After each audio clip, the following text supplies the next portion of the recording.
9933 05515 and no any WhatsApp line with me the messages are if I'm come ahead channel or the abrain sanso and a 0244 263902 0244 263902 and also a WhatsApp na mom a video with me the videos ni nyina no afaso abrain Tony Montana ebekwa no ne the cup matches how do a course no results no ne mun sensem kakra free clubs no emu and so they are brilliant Super Bowl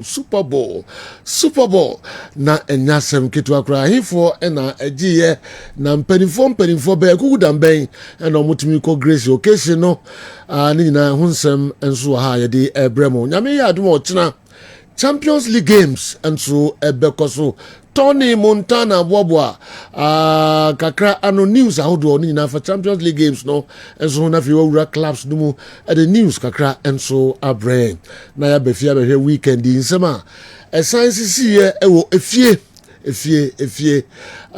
yamadwendwe ho ensembe na sisi Division 1 matches enso ekoso na ntokwai ampam ya the details no nyina enso ebebremo Kumasi Asantiko supporters ni mpanimfo nyina ene Heart of Folk supporters ni omonkwa dofo eba ye vigil night ma no feye papa pole ansempi de ni nyina ehunsusanso enso ebrew ewo dwumadie so Kessben television woni gusu a ohwei Tony DCOP Lydia Donko Mami, nsema ko kai ukan ya na yo so wan kan na yo uko kan ye den uko kan ya asem we ye den do we need this at this time in some our police for omo ye nhwehwemu omo nya nwie ye DCOP and asem no ensi was stadium ho ebe mami yo yati in the police for company for omoye nhwemu no ombeka se stadium wa odu adwuma beto ana all right we nyina ene afofra ebobo no e de ebremo Honorable Sports Minister for Sports and Recreation Kofi Adams enso nsema on so de atuja AP mukakra na yebeyi of course your other local stories ebobo no de ebremo no pay for de beka ho ene nyina no NCP supporters ni nyina the Premier League supporters no omunina no ekusia Ghana Football Association for our weekend na asambe na nsuatre for sandia bayi nsuatre asema bayi monum hu eyemo ya asambe na musa peja bayi yenkomrai na yemehwe sansem ni nyina mukosia mu no nsembe pa na ekoso pole 1 week grandma you need 1 week as a Tony remember where na fi me head oboba no de breye siatre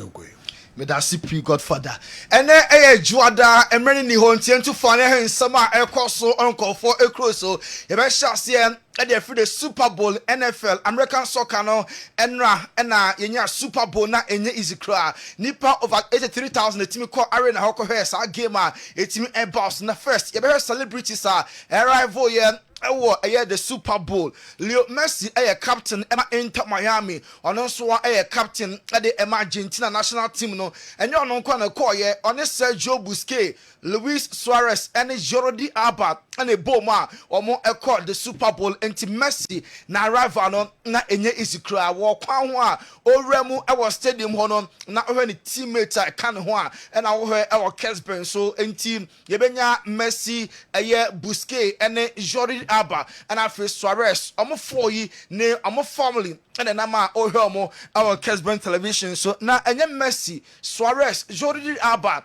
any others and call you yenya certain president of America Donald Trump mampenino asset record say ono any current president or tia dwasopa wako the Super Bowl ebi said that say America mampenia or tia dwaso say obetutu na namo na wako Super Bowl no na ebi said that until enwa Donald Trump so etimi make appearance or the Super Bowl our Kessben television so Serena Williams enso eye tennis star retire enche ono so etimi ekopemu ase no no kwa de wanko kekeo ase nyina no odne ho gimu enti yenua ba no so na enye easy kra ono nso kosa ya na chese ano edin ye papa na Rodri so a player obo ede ema Man City Ballon d'Or winner ono so apra nemo or recover kakra Rodri so ekopiem e America the Super Bowl final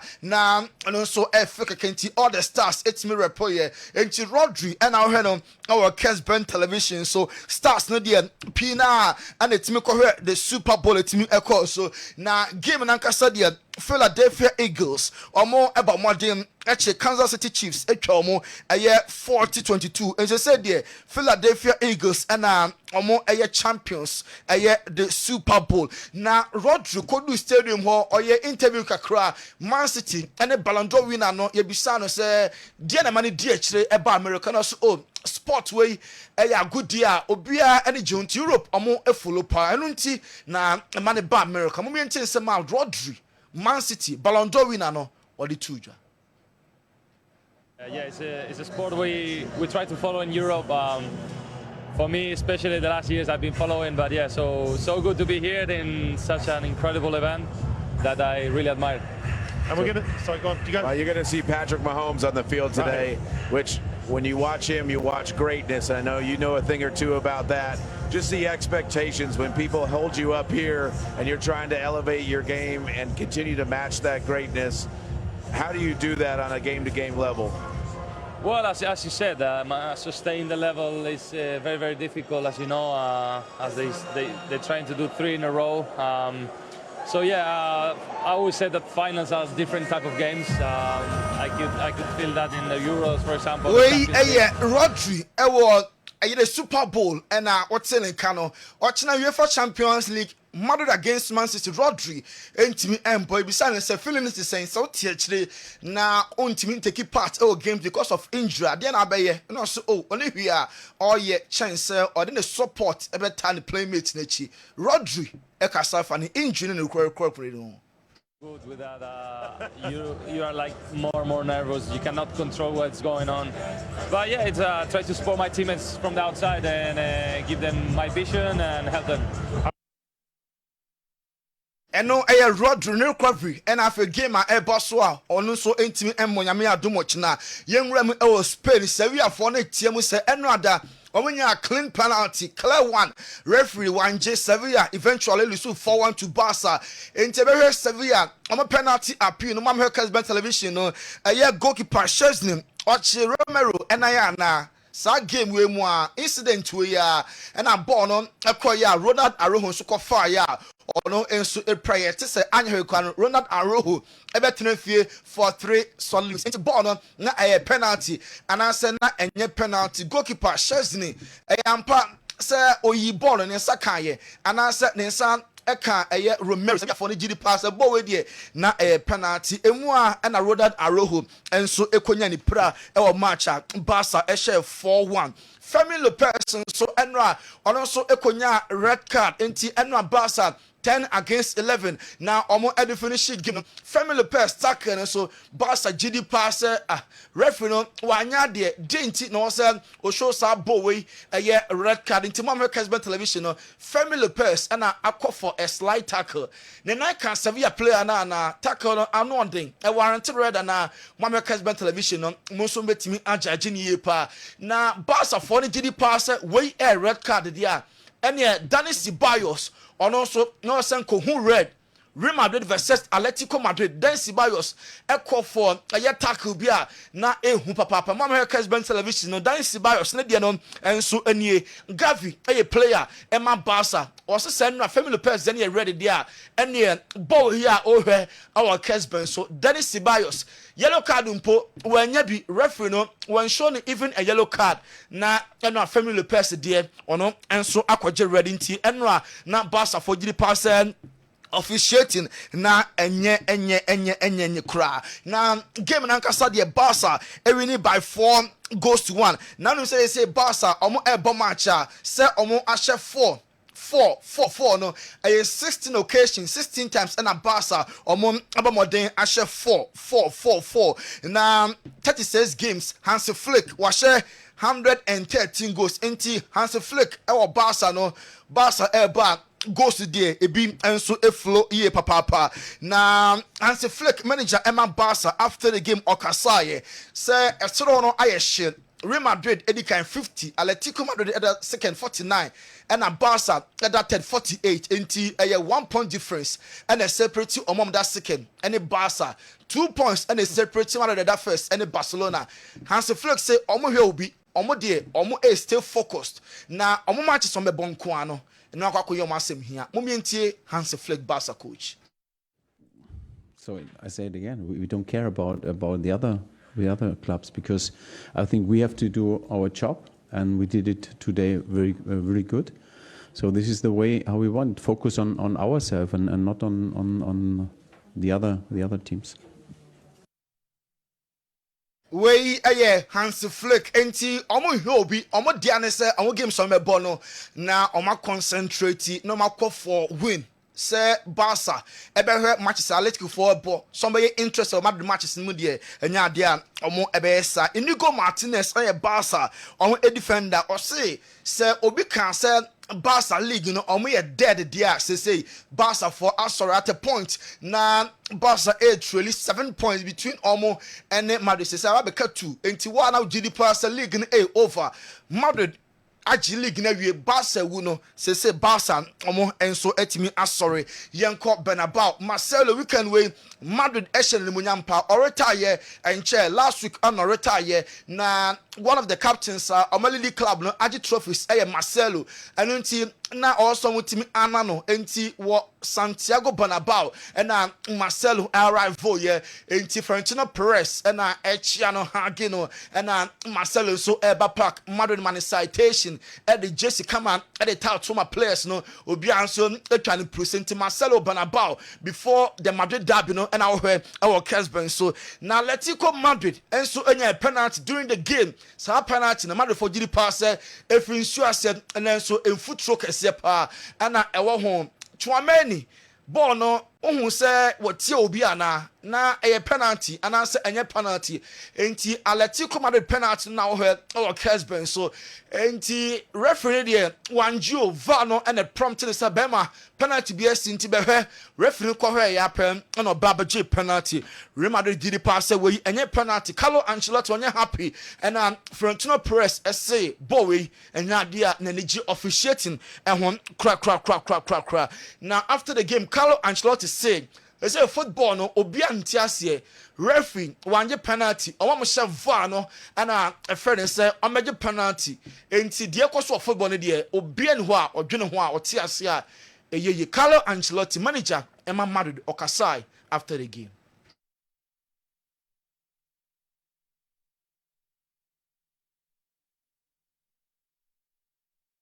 Enti Carlo Ancelotti interview the beba onye happy crowd with how officiating and so ekoye because ha penalty we there na ojitum pass enye penalty nemum Diego Simeone coach ma Atletico Madrid also referee no na oye very fair Madrid say ball penalty Dennis Barros so incident na obi also enka there and also am ebetimi afavor no too bad Lucas Vazquez okoye the 36 player we play Madrid this year Madrid has suffered 36 different injuries. Lucas Vazquez after Madrid derby na beto just say also out between 2 to 3 weeks a hamstring no and so etimi apeke until Fede Valverde and Bibian Sassan obebo right back ochina Real Madrid and Man City match and Barca in the UEFA Champions League. Yeka match no asem deal. A French referee Clement Topin, wetimi friend Clement Topin on the bedi game man Real Madrid etwa Man City ochina ewo Etihad na wadi Man City omo matches 4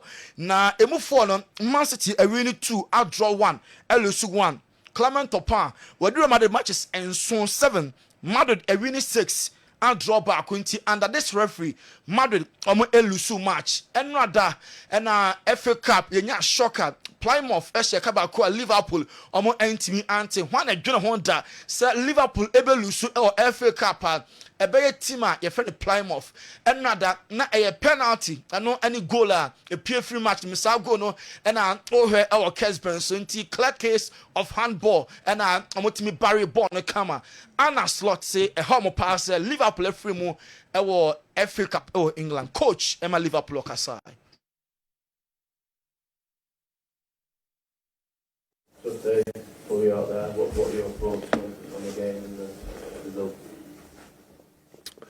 The result is obvious. That's a big disappointment, and the way we played wasn't a lot to be happy about as well. The only thing I was happy about is that the boys kept on fighting for 100 minutes, and probably the best part of our game were the last 10 minutes.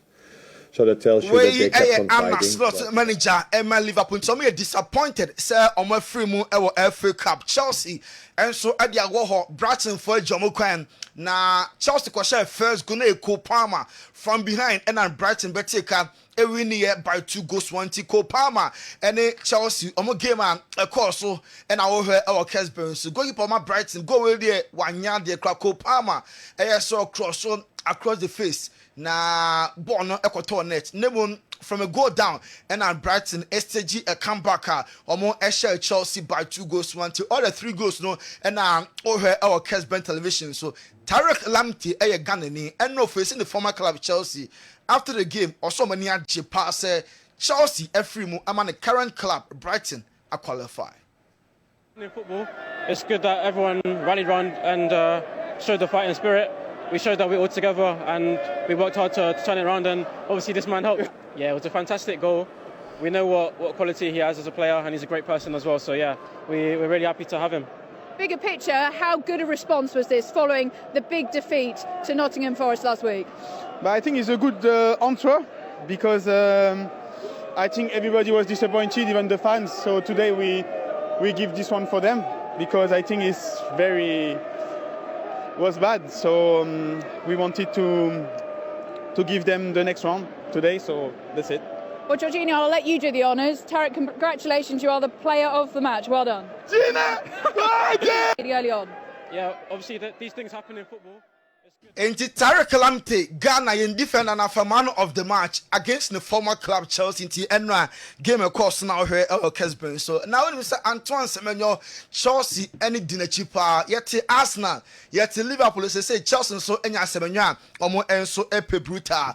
Nicholas Jackson enra chiwambobi FA Cup Chelsea free mu no name Friday Chelsea and Brighton best ball in the English Premier League. You heard him say Jackson ebetimesina kind at the Ama Chelsea. Dembele and I call French Ligue 1 now.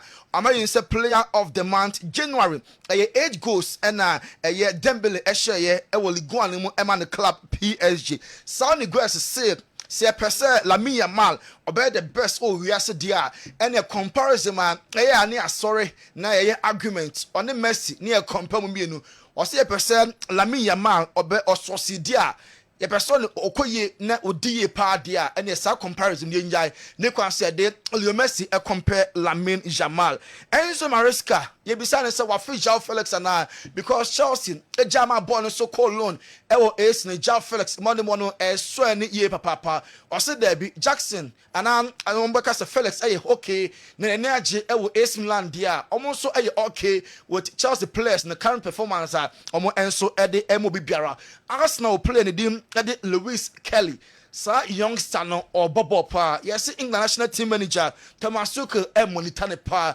into the next call up said England Elana Pniba call up Pniba na Lewis Kelly di woman ni kwan say ayobia enso enwa Raul Asensio Madrid defender no boy ne money mountain Madrid person man contract extension the current deal be expire next 2026 on the boy ne kasa say the beya on enso ebetime extend the Jadon Sancho 11 matches for Chelsea on share go Rashford a poster na wakwa like a comment e wa say na for blasting the pass ball no hemu mo e Chelsea 11 matches unshare go na obi a poster na obe comment wadaro my godfather ko focus nsem no we esu ne ejina na ye de asi Montana de Tony yemfansi amanfo bia wa ha yeba na yabe baba ensemi enso emu kakra na fie nsem no ye ni nyina abrep kan enso de amamo quickly yebe konya kofa commercial edin kan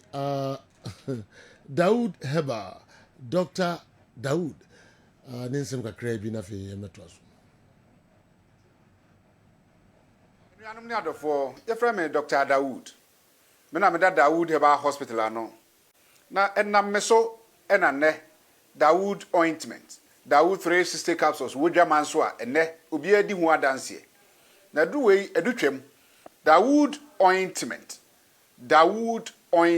or se fetwi na ebeko ofa Daoud 360 capsules or cc na ade ewom na drum yenu wei e adwuma bom obi a osisi ye o yapa de obeye ne se wo de Daoud ointment no etwitwi osisi na anopa ene anwumre a nansa bia no na wo de bia bo asawa obetimi de atua udware wi a fa Daoud ointment wo de te ne fa sra ta bre kro na no na wonom Daoud 360 capsules no anopa ene anwumre na danse ye na ba amane wo de enko na enko ti adanse ni bi Daoud ointment edrowe me straighten and well done. The toda me po djuma na me honam nyina me ye me ho bibi enye ba se minya sa Daoud ointment we na me twitwi a na no paso minya Daoud 360 na me no mo a ese kwa le me ye adwuma kra se kane no te do we de edi masema ma no be di so asema ma ye electrician na ye adwuma ekofia ye ntimi na Daoud ointment so ye adwuma na obra okodru fia fa twitwi ade be che no na ho aye den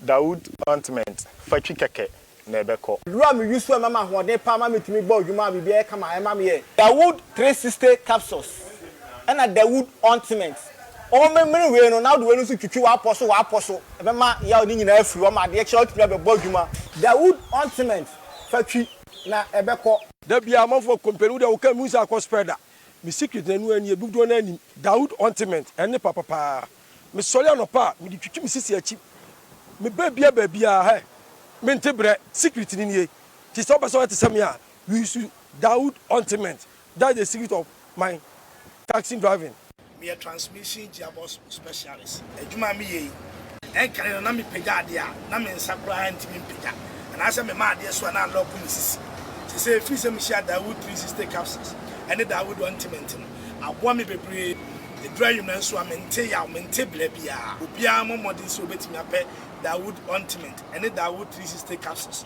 enya biato odofo se wate bi aduro ya me ka ho asem no eno ho adanse ene wono madi no ko pharmacy e ben wo herbal shop e ben wo ne koto Daoud ointment Daoud 360 capsules na se de enkrofo di ho adanse no wo so be di ho adanse wo pesa wo frɛ a eno na wo screen ase no 0244 886437 na 020 168 1717 baby a yeton aduro wo man Ghana mu bia no o de wura house o pe Daoud ointment any Daoud 360 capsules.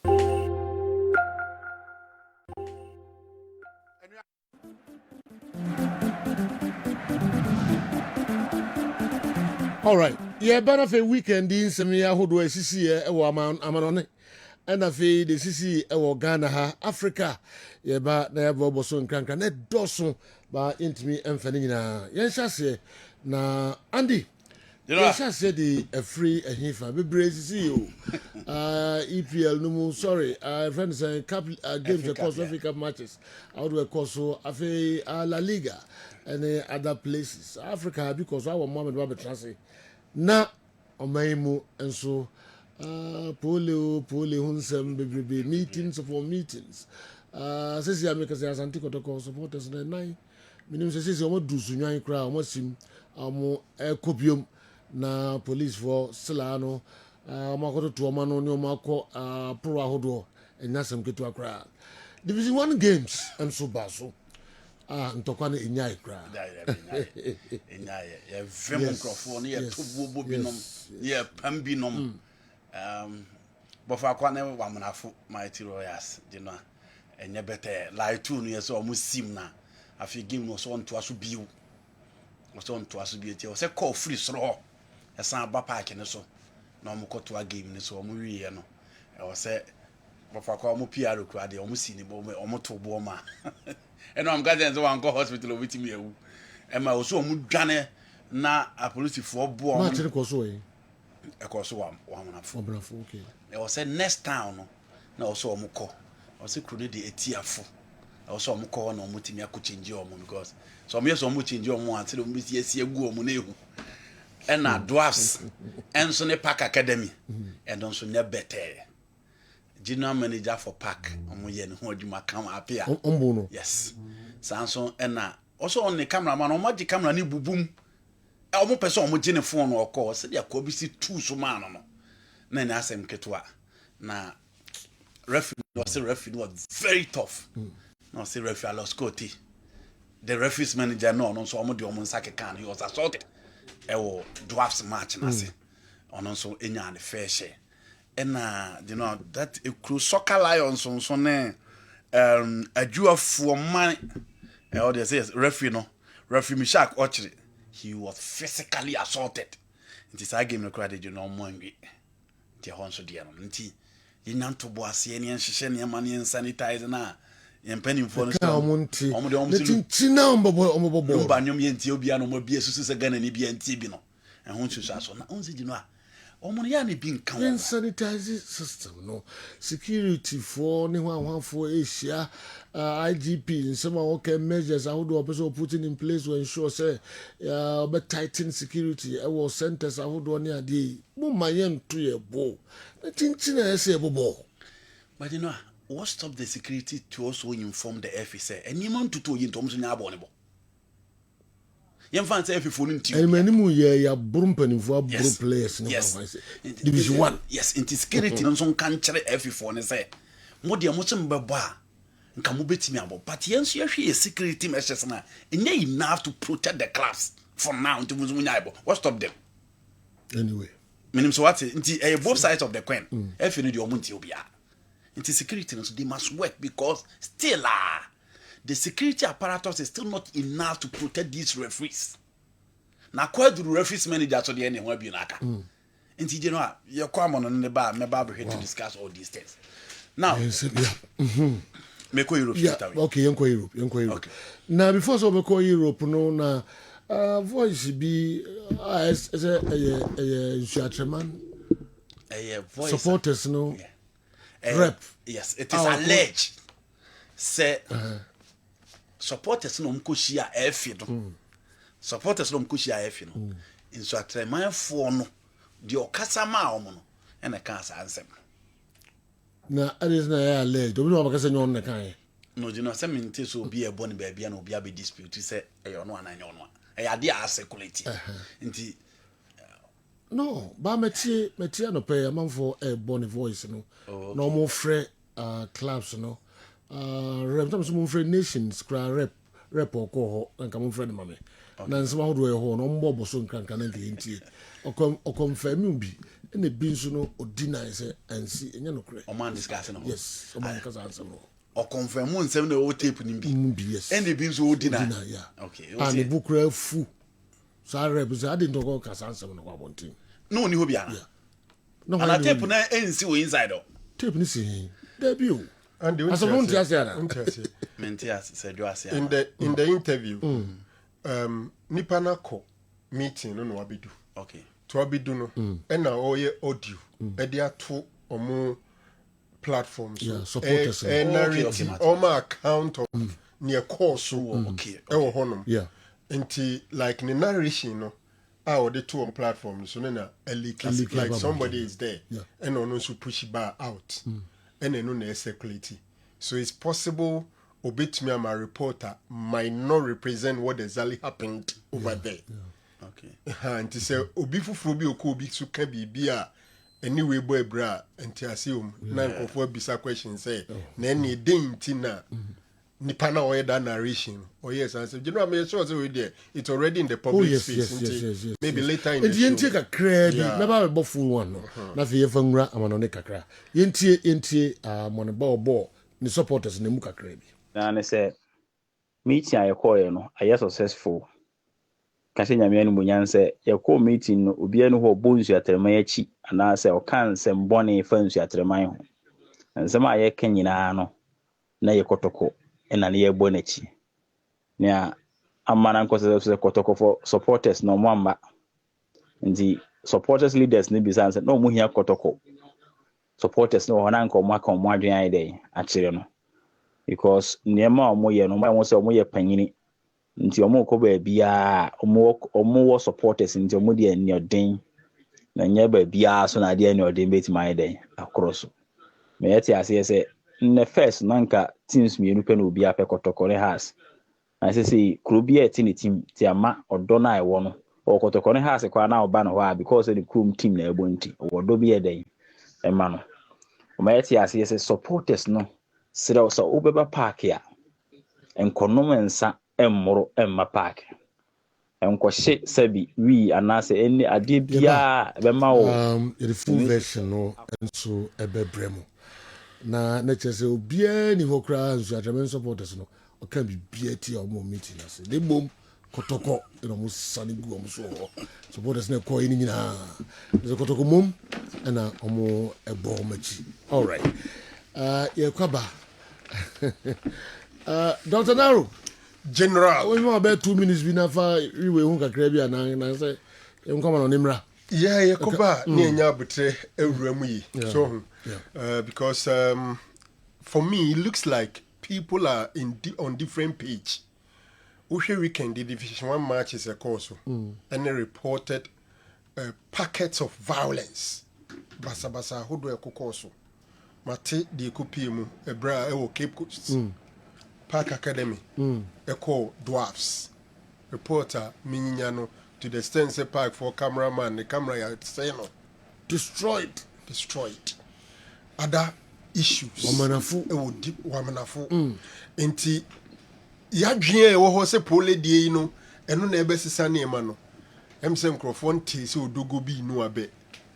It has to say, so is it right, is it fair, is it say yebema division 1 na koso animu ye yem pose na microphone misa se denti ne ya pose na ya kire mu de enti ya pose ne amomo hu se enti e se fata meeting ya mu ne premier clubs ye so ehun ko hia say ese any division 1 for so supporters no eye bia na are we saying say ewuo na ba ye sebio e premier ne siye enti basa ya na de na ye pesi esi ano no ebi nkoso division 1 ana ye ntwen ma division 1 so mu so sebio omunya omu France no mu de ansa no mu so ya frɛ o mana asem si na wo pa de no pomasi bira wo hwɛ sɛ wotu ase na wontwa so for me weekendi reporter minya ka kyerɛ me say the call for suspension of the division 1 league is legitimate and urgent. Yeah, no the free honomo a say nkomodie ni bi ni namu reported budget GFA dia koma abaimufo said the 2 World Cup matches are ebebo no mbe here 2 million United States of American dollars. 2 million US Ghana cedis. What I'm gathering is dollars. Home and away. Okay. Home and away. It's Cobra. All right. Say $2 million. Okay. Na eti help $1 million for Ghana Premier League. Ghana cedi. Ye na mo na ko match no. Chad Madagascar. Chad ne Madagascar. And ye pay $2 million. Chad ne Ghana. Yen kwama no ne kakra na Yakoba na rehwe sansem no nyina. Honorable Kofi Adams say I'm the president kra na kan first class view no be fly first class view. About the above football kra mu. Nti ni nyina no Yakoba na football for them nim say generally business class both players and management. Yen komra na yenhwe no so. Na Yakoba no bi so bebu sasenti su atreman asem bi ba no mbenya butra after pole we no mo nto wombo na da bia no mo rase be kasem bi adintra me so me dwene ho amenti ase supporters no nyina na mo koye na nka ma obi kura mra bonten meka se yekosi aye no mo nyina dwasante kotoko na emo mama nka nsu atreman o wan blame ye so ti ase ma club bi kura meka mo na mo de ba bonten kro se wo na boy ni wu no sila no mo de emfa mo apart from him for traditional council na ba bonten a enyina na heli wo mo no more club no dey asem fa mo na edi nkan pole ni obi konya ntoko obi aba bi okay owu foforo oh yeah the first release yeah in ntoko no free bi aba ho dey be wura stadium complete lies okay omo wie ya no mo yi free ho yeah am for started the go omo so na no be yi ad free ho sure and omo so dey ba say league ni kra na ye free ye nwi say si akako si say nti aso mo rasi na nra dey asabeto so and ase uwo na boy ni wu ya nti ntoko ben obi an kaso o justify asande kotoko aso mo ni nkofo ku ntoko ana hwan ya supporters ku ntoko obi an kaso o justify no ba emu de he na obetimi na beto to say ye de sika wo obi akuno yakofa sika e de free fee aba abekuni na minim their definition of stadium no oh so leader don koso abeto so obezo ko o try na moto so waje fans pa sa Mami se de bi nso si ahoro na fans na meka okay si ahoro dia negative okay yes waje ni din pa me disappointment in all this and then say she's a police officer. Police investigation is still ongoing.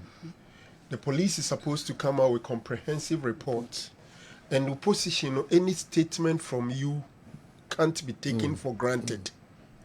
Ntinan kama dwen me say kon home so ntwentwen so kakra na nka bi mpa do osuma no na say report bia say GF in asuma no say police command one na ho ade achinya ko grant interview say ade ni see outside the stadium he fan outside the stadium mami we pa you were not there say ewia kete obi be kwa ko wo sikan atam na to pragiem asa ade na ba stadium na isi ka stadium na Ufa Babaya right no they protect police for na. I don't know what you the whole scenario is part of the system. The sheer incompetence of the police no more protectors.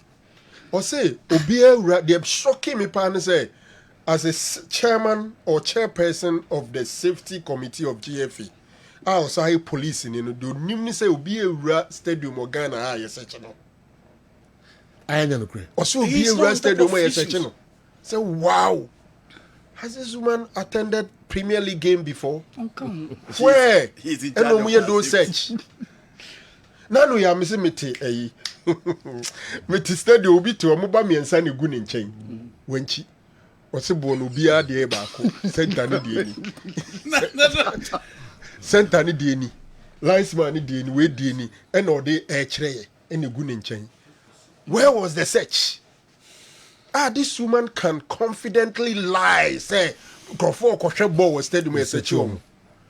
I can call it lie because I've attended Premier League games time and again several times in Babayara, in basically every center, and those sites don't go on. Inti mami, and on the search no one. We are no the free one ma. You can't stadium. What's your definition of stadium?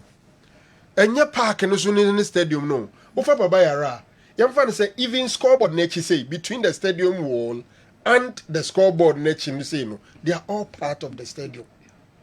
You can even classify say what scoreboard nechi baby a park car no e wo honom no kra no can also be classified as stadium. Stadium premise. Enti where did she see the incident as or call honom mo kire say incident ni see here? And yaku be sika wa bonting and yedina to pra game edina ba stadium abeka sisi or stadium whose account is that now dangerous because that account by DCOP Lydia and Cancer is becoming Lydia Donko is consistent with the first report from Iswatreman or more report no mfu so man can you more a withdraw no. Anyway, no, intimame no call Nsuatre no. A day account in a demand on what basis no be my account yes similar to what Nsuatre ma demand first. No more G2 say entry or mo withdraw no. What has gone on? Would have to tread carefully.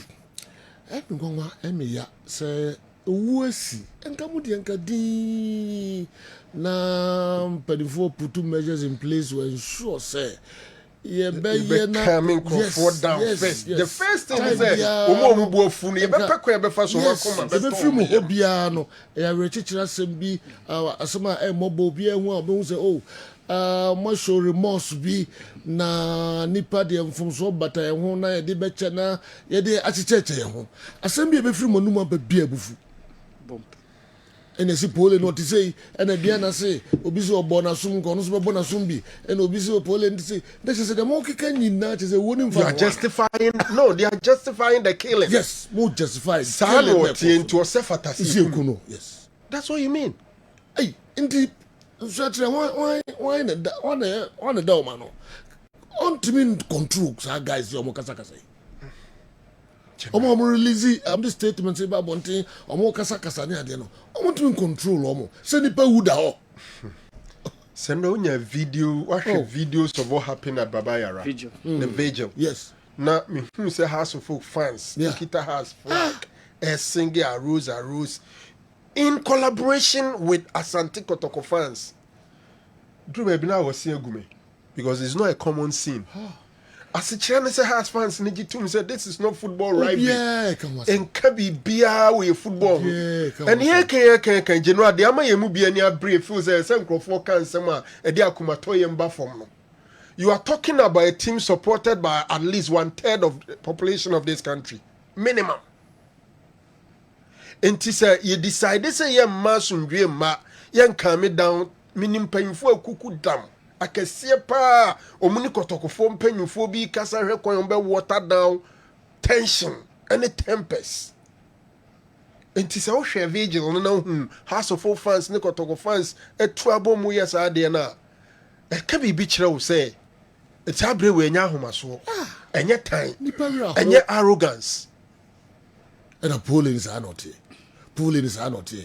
In the pole ba ho na mo bo na nga news bi ana enya de papa mom enya de papa ba e bro ne de normal te mo bo mo de bia say we kwa na we ya nga say ya de papa ese mo to aso bo mo twese ka de wa brand ne yema ku no mo tra bro no in the pole nye na mo to still so atra mo na mo keka we no sebi ne watwe sekan ana tu aku obi o kegiti akra no emra mo obi akwan say hokra wonku ne bi o se pole we si pole bono na we pole say no mo na esa mo ka na te say kum na makun no ne kwan so anu se mo ku no is that what you telling us? Hey, in theatre boys yo omunya careful nipa wo mon show remorse bi mon kire se ya nipa na ewu obi di share obi papa kwalansia ne maami ho na hwe no ne yire abusua munwene no ho na munya de pole ye we nti mode justify kum na mukum abrante no yati Andy you come on ne kakra you ever local stories ni nyina so okay you know as usual cup games need because so in the Premier League na Enzo Maresca baby o tam mo team no de koe no wasan gym ama team no ba na ebanachi. Now it was a game against Brighton. Before meeting Chelsea, no Marco conceded 7 goals. Until everybody thought it would be easier for Chelsea, so we beat me at Brighton. In recent times, Brighton about one team Chelsea brepa. But after Chelsea in your first goal, no BN said Chelsea a best stamp or authority in the game. But unfortunately, this is a Brighton team almost with a pool of talent at their disposal and almost relented and almost fight here to make sure say the space is not that Chelsea team no almost bet me take advantage of it and you know almost team now that equalizer and equalizer and ampemwa so share the work of a year Abrante Feni Jadon Sancho and other players are na BBH said this is not the Chelsea. Am I ready? So I'm betting me I win that particular game. And after that equalizer and buy Brighton again, look at this goal from Karim Metoma. And everything on the field of play. Actually said Brighton now also winning the game. I never acquire a Chelsea team they say. Go sling in our coaching Abrante Feno a year cool Palmer so. In Timpempi is a permanent team more goals now. Obum's a team no ebre because the strikers are not scoring, the wingers are not scoring. Who's a Jadon Sancho no di Maduke ama Obakwatum. Again, Christopher Nkuku was given the opportunity to play this particular game. But said, the guy was rusty. Said, the athleticism no said, part of the game. And he was struggling between Abranti Ayefene, Van Heck, and then Louis Dunk. No, Timium. Anytime, said the defense not the best of Christopher Nkuku. And exactly at their air Chelsea, no. The goals now almost any enough, and the teams now find a way to stop Kopama. And when in 18 in baby, say 18 in Kwan Adam Fan, the other side, the only advantage in to, and that is doing the magic for a opponent at Chelsea airball. Until Chelsea Ephraim in the competition, EFL they are out, FA Cup out, the EPL almost toss of 4, and the Conference League no more round of 16. I think that. Again, if Maresca failed to make it to the top 4, Chelsea need to look elsewhere for a coach who bet me do or compete because the opportunity a coach will baby or the Chelsea you don't expect such games every team the guys need to raise the bar, and I think that Chelsea is so ordinary in the last few games. So Liverpool and so a team will be a bomb about to say the best in the game today. It is playing against Plymouth no beer him say Omobebre, and to have Thiago Jota, Harvey Elliott, and then Abrante Fen Luis Diaz leading the line. Na be obia him say the likes of Watare Endo omunya games ni be more Kwanzaa and the Joe Gomez, the Semekas omunya game ni be more. And take a obenya opportunity we there. Nanka wo de chire de obetimi aye. But you know penalty and a buyer Plymouth for a take advantage of that now. Goalkeeper na ode Abasobodie ni nyina abema. He was a hero in that particular game. Enya Brantia Odina central defense dem but their goalkeeper was all over the place. E kwan be Liverpool fast say omo beti omo ka no. Omo ampene, omo fighting so well, and these are normal surprises a see league games and as a cup games in the Premier League. It is a way be a buyer and just surprising. The man is surprising and they say Liverpool are just on fire. More quality, even at the bench, or more there for Mubetimi at the body actually these lower titles. But these one-off games mostly happen, and these upsets are part when it comes to a cup games. In the Bebo plan of Abaso, the Liverpool quest, so Mubetimi aje treble, no, the Premier League they are on course, but now Obia expected something better from the likes of Federico Chiesa Moa. Omako of Formula games in Ibimbo, now Omu Enya opportunity. Manchester City so clearly Ekakitu being coming a shock of their lives. Victor Ruiz more and Ruben Diaz, Victor Ruiz was given opportunity to play. So I'm fantastic in the game in the EPL. But Sergio, almost after I go down, Lauren Fono stretchy one more. But only Manchester City because I'm a lot of options. No more quality to choose from. No, anytime Biano, Kevin De Bruyne did so well to make sure so be Belu out of the situation. And you need to watch the cross from AS Savino to the 18-year boss once again. And a Manchester City and so after I go down, or more back, 18 Ebeshe 2 goals to 1. Gradually, or more picky kakra. The only problem is that or more defense and still quite them. Pep Guardiola spent 216 million pounds. With January transfers in Kwa. What check class in Naka or more boy a 213. That is Pep for you. The reason why I tell Omoka say Pep and Kwame say he will not resign, I don't know. The whole Premier League clubs now spending 213, but Pep Guardiola alone spent 216. That is it for the January transfer. It tells say the transition no be a person Uncle Ben and Samano and one idea washa or yeah with these young signings and other guys although mobile team amani metimi aku Manchester City, Brighton, Plymouth, United game we discussing on Saturday no nti me pese me semre bebrebe ho Ange Postecoglou na January also on some yedom jana kwan because Tottenham adwuma na wo ye no ne modebo of fem or concede 2 against Brentford or concede 4 against Liverpool and then no concede 2 against Aston Villa na Premier League ne modebo nso ani player or pebi omo de mano Omokofa Dominic Solanke by now Omokofa Matthias Taylor but everywhere on the field of play. Also goalkeeper ne plan no plan how omo but you expect something better from Tottenham Hotspur. Ewo performance omo de man ewo fem and you give it to Aston Villa.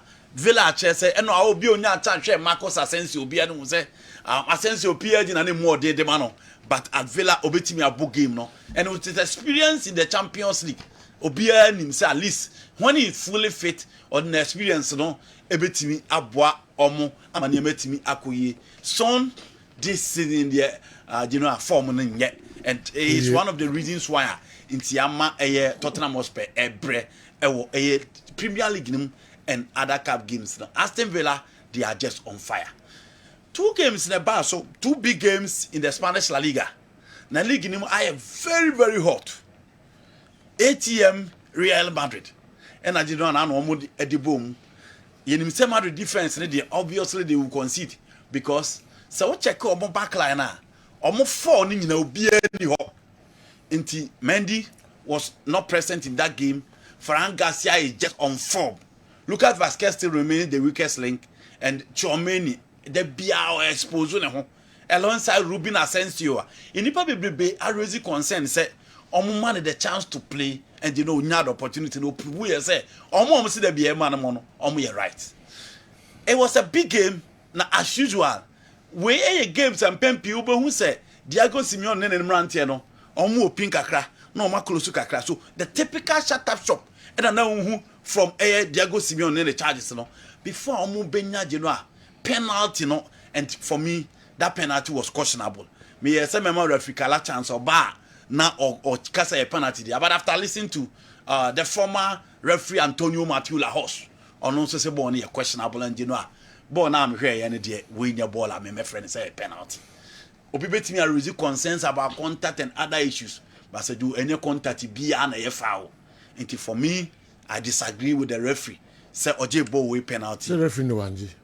Ana say VR na je. VR na man ko. VR man ko. Yes. Oba yan kanya penalty akasa obi yan kasa penalty. Oh okay. But me kasa munum wona. Ana yes, ana me kasa VR frewa. Say just obvious. Fine, finally you know no. Yes. But only omo ya adwen. Okay. It was one of the top referees na net VR neti. So to Grodo na net the Odi Air Classico no. On an VR ewachiri and no friend adino okoje sabo on a penalty. For me it wasn't a penalty, and after listening to Antonio Matthew Lahos on also say ball on your penalty. But it was a good game. This season Madrid 2 games no more against ATM now a gamer. Na a wash up and it will be a share again be who say or enjoy a game no. One problem of the Carlo Ancelotti team and they say the narrow formation now all bono and one or more Vini. But the moment Albo Sevilla move to the left, that is where you see Madrid say move Boja.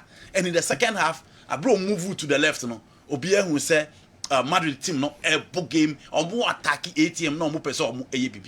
But we give it to the resilience of Gianno Black, Jose Maria Jimenez, and Clement Lenglet. Clement Lenglet are mature in the game no to the level I know BM so Obasa no team member or Aston Villa no team member no.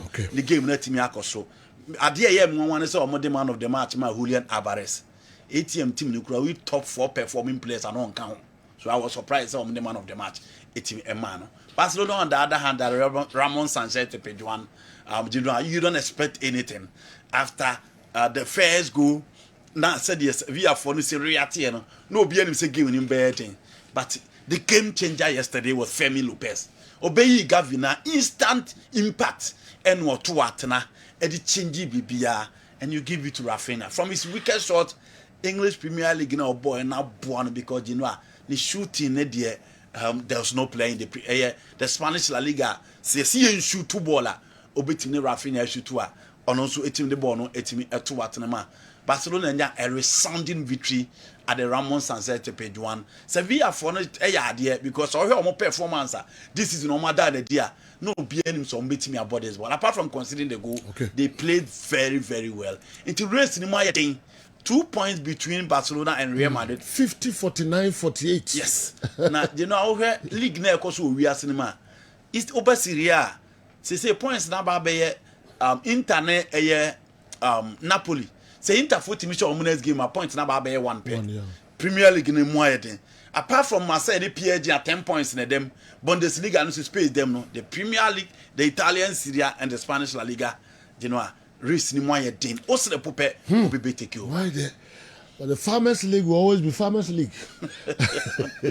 10-point difference. 10. That's a Man City when it as I'm telling you, Premier League Oh, the business what is hard to. We are also tell the beer. Only they are consistent. What's it tell the beer? Yes, I can't be the all. Mako Dr. Hona Kakra also the Abre Yang. Nafi Awa Mohammed Denediana Ebevia. Hatcho Fokini Kumasi Santi Kotoko joined State of Ghana Football Association. No, young comrade name if you Musem Kakra. Na young fancy local stories no asim. Kessben Television, Kessben 93.3, Kessben 92.9, Accra. Good morning, Wafa. The more I listen to the distasteful comments by DCOP leader Donko, the more my temper rises above level. A top-rank police officer, a lawyer, and the chairperson of Ghana Security Committee, Security and Safety Committee, FA, she should have exhibited nothing but emotional intelligence. From her comments, we can all be convinced that if the investigations are reduced to her level, justice will never be served. In any serious jurisdiction, she will have been the first person to resign from a position for her incompetence, leading to the death of Pole, as well as the police council suspending her indefinitely for her prejudicial comment whilst investigations and court processes are ongoing. Common sense should have told her that every comment she makes will have significant effect on the investigations. Yes. Tinanami intro no meka no. Obaya investigations no. One can team no more investigations no. So what can I don't know. Dear the man about Bontin ebe can say is outside the stadium. Na nyembia ehifa and a constitute if outside the stadium no. Abba mami we. Lydia don't go am kasem we na we din kopim so we investigate ya. Na ye day.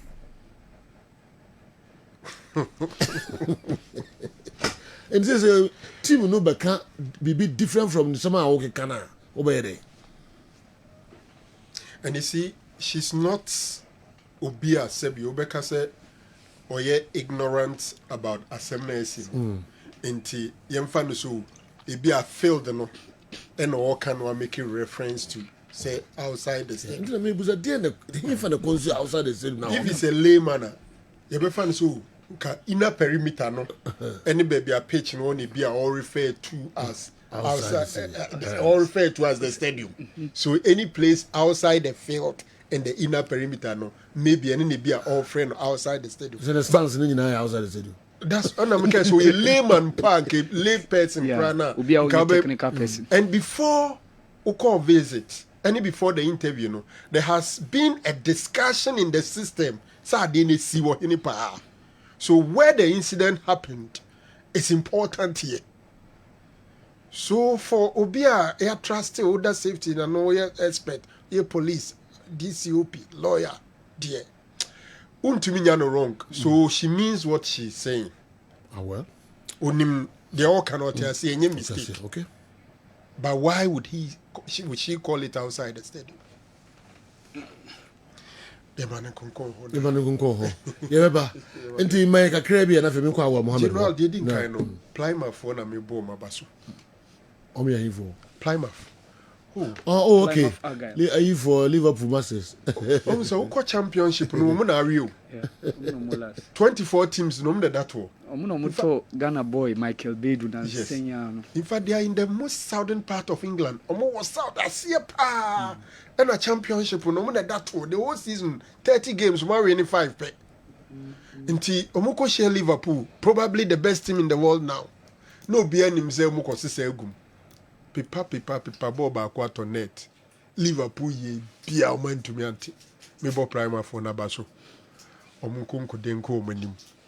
At least we can say domestic treble na same who be City here, you know. Liverpool to me this season. Person we treble ka FA Cup, the league and the Champions League. But domestic treble there I apparel Prima Fire there.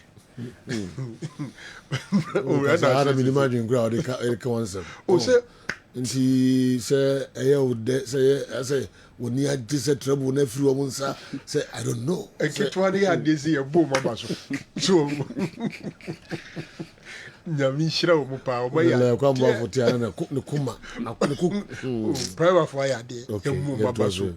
Fat Kofi obi ntimi show bu na say na Prima como Premier League mu kran ke bi anka Liverpool na baby mu da because mu timi Liverpool over her team mu the boy no so Liverpool team no general omo nyina yo mo players omo drop Van Dijk mu ya de Luis Diaz na Diego Dota jina ni why you money mo hotre no Keza pe no mu den be kan Luis Diaz ni Diego Dota Jota omo me ansan ko mu timi top Prima team no train away ni mo nti general Prima fo mu ya de je crois que me diombe kam second team no na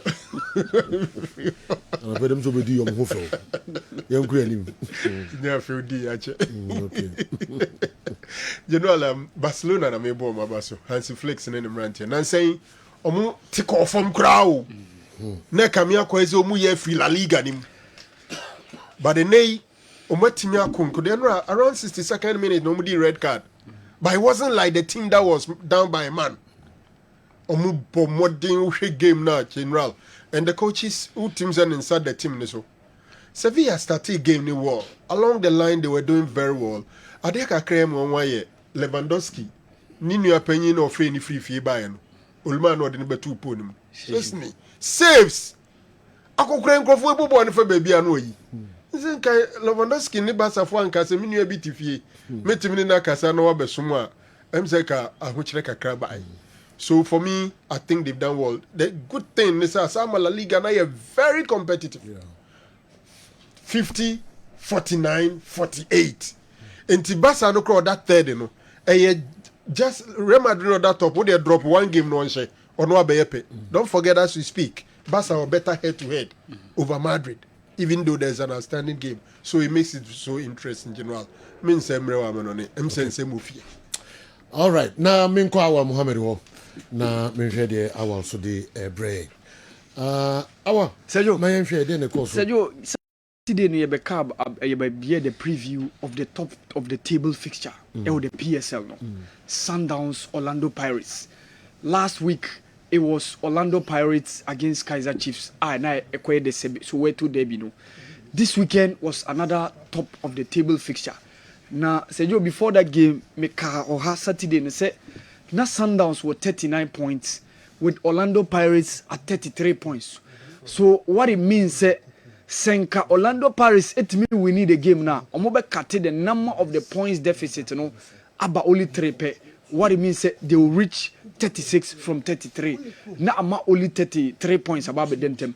But Sergio, it ended to be a baptism of fire. Sundowns totally disciplined Orlando Pirates team no. Sergio acquired 4-1 in favor of Mamelodi Sundowns.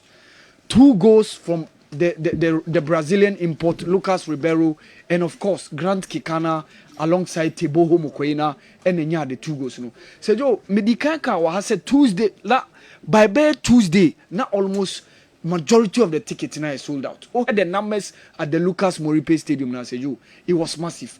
Video no was check the level of play how Grant Kikana scored the first goal after that free kick na Teboho Mokoena taking no. Continuously, you said Dion Hotomo, the likes of Patrick Maswanganyi were trying to push and get the equalizer, but still, now Mamelodi Sundowns were on top of the game. 2 goals came from Lucas Ribeiro, and of course, Teboho Mokoena also added the other goal to make it 4. But of course, Dion Hoto had that consolation goal for Orlando Pirates.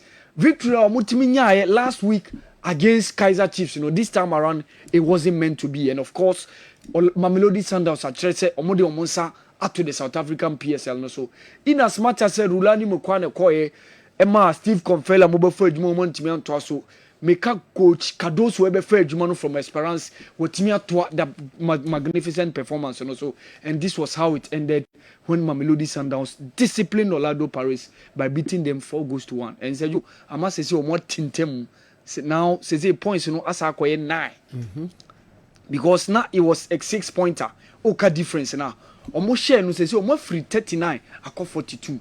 So say you almost three league no more anisa. And honestly, I still fancy them as Andawana winning this season's PSL now. Ekosono. Sergio, this weekend you some couple of goals. Prince Edu Kwabena was on score sheet for the club Victoria Plazen, Oko the Czech Republic.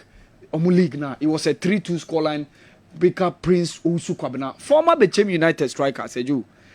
Former Bechem United, just some few years ago. Now he was part of our local league, you know. And or so called Belarus and or make that move to Ukraine before landing at Victoria Plazen. So they go no and they go on. Antoine Semenyo said you, and also he was on target for Bournemouth during this weekend's FA Cup game na also between Omono Everton. Okay. Mohamed Fuseni was also on target. Said you not much of goals this weekend. Oh, the contingent of Ghanaian players. But said you me happy for some of the players are more back. Where Abdul Samed Salih said you on your injury layoff for almost 5 months. No, Bobo. But Oban and Senya he is quickly recovering and Odinihu edge within the Sunderland team. And hopefully, I'm looking forward to see Pe said you also back to fitness. You know, Meji say be an coach Utwadu Edidi Aka. The World Cup qualifiers are babebo nyamebo next month because of course when Timmy and Siaka during those AFCON qualifiers and yebo against the likes of Sudan no more any or Angola no more any the other teams now make Nigeria na you know group no when Timmy and Siaka Andre the day you was also part of the team Le Havre my boy Augustine Boachi also played massively well injury kakra wo ho say you Alexander Jikunso honestly ebia na likely say be next World Cup qualifiers in Enya no because injury abanafa some of the other players Ransford Yeboah all of them are really performing massively but this weekend said you only few goals to talk about Meka in terms of the Ghanaian players performance abroad over the weekend said you of course this weekend it was the Super Bowl week the finals you know and how it was so colorful for the first time having a sitting president of the United States attending that event, you know, Donald Trump, etimi koho, emani colorful, and seeing superstars, the likes of Lionel Messi, all those other top players making that appearance at the Super Bowl finals. You know, Uzemi the kind guy said, Kansas City Chiefs are on their way to making a three-peat because the last two championships, and no more enter almost six final because since 2020 with the exception of 2021 and no more team make finals but of course Shaquan Barkley and the likes of Hurt mo making sure say this time around not this time for Patrick Mahomes mo any the likes of Travis Kelce some when opportunity no Kansas City Chiefs any Philadelphia say 2 years ago back and a Kansas City Chiefs win here so this time around it turned out to be a revenge at the Superdome Center in New Orleans. And Sergio, you congratulate Philadelphia Eagles for becoming Super Bowl champions this year. And it was so marvelous for them, beating Kansas City Chiefs 40 and then 22 scoreline. It was good. Halftime show this time around. It was Kendrick Lamar, who was part of the 2022 team now more participate here in the halftime show. No? And I think it was all well and good for Philadelphia Eagles. This time around, what your money, Omantina or Kansas City Chiefs, and for Monsa and to the Super Bowl. So say you, my idea pass you. All right, but unlike previously, the entertaining Omono, for Anya happy cry. This year, Omofa Bakope. Yeah. Last year it was Rihanna. One performer year. They weren't happy. Fans no money almost show this yeah na me hu ni say omo ma different artists bar as say you e ma de more lively but even though last season Rihanna kwade no cry it was okay where the stage performance how it started say you said the omo ma Rihanna no more man was through yes some stages be a man who and so it was quite good but this time Kendrick Lamar performance you know Sergio I agree with you say amount for any but Sergio 2 seasons ago near or no any Snoop Dogg you know people were lively around that time but this time around man no honestly I agree with you on that score said but it was good for Philadelphia Eagles Sergio all right Super Bowl and our Muhammad Eka ho ensem no minima de se na la kwa mboafu na otwam na oti se Dr. Naro edi Liverpool ho fe no de abufu afro soro ade a You can't apply master. I just say you will never walk alone. Omoto no. You will never walk alone. Ebinu bi say honom ne ye plywood ana. Plywood. They are in the southern part of England, down there. Lawyer, veteran lawyer Kwame Buafo ewa ha. Etifo lawyer Kwaba. I had your own time Piazza. That's it. But I say lawyer na di council man na me say ma okukwa akosoro na ohwe ono o kase muntimi nyi trouble this season na na ni age I said trouble there o kan local domestic trouble there say na twa bibiem okay so no kan ho a trouble kro na o nka ye there na mom say ka trouble we dey odika okay no much there doctor akọ ho pa oh that be because if you boy is any bobo yeah no because you the second rate place na boy you was our place you the qualified be ah into me na mum say coach bi bibia na monte ase say our place so no pay Anthony Gordon and yeah I didn't try to lose there so no so Anthony Gordon ball way speed defenders are could damn crown no the speed remu o montimi o we do ya no asade aba akire so mo home wona bitire la bo free money fa ehun aton kakra bo na jana no so no because you could have won easily jana mo bie na no so no they were almost started because there was nothing at stake now last 20 minutes almost starting on me and Zangan go from betimi correct Barcelona because Man United I don't expect say yeah sha na ni beji I expect say na ni beji yes you can't blame you I'm so be any aje you no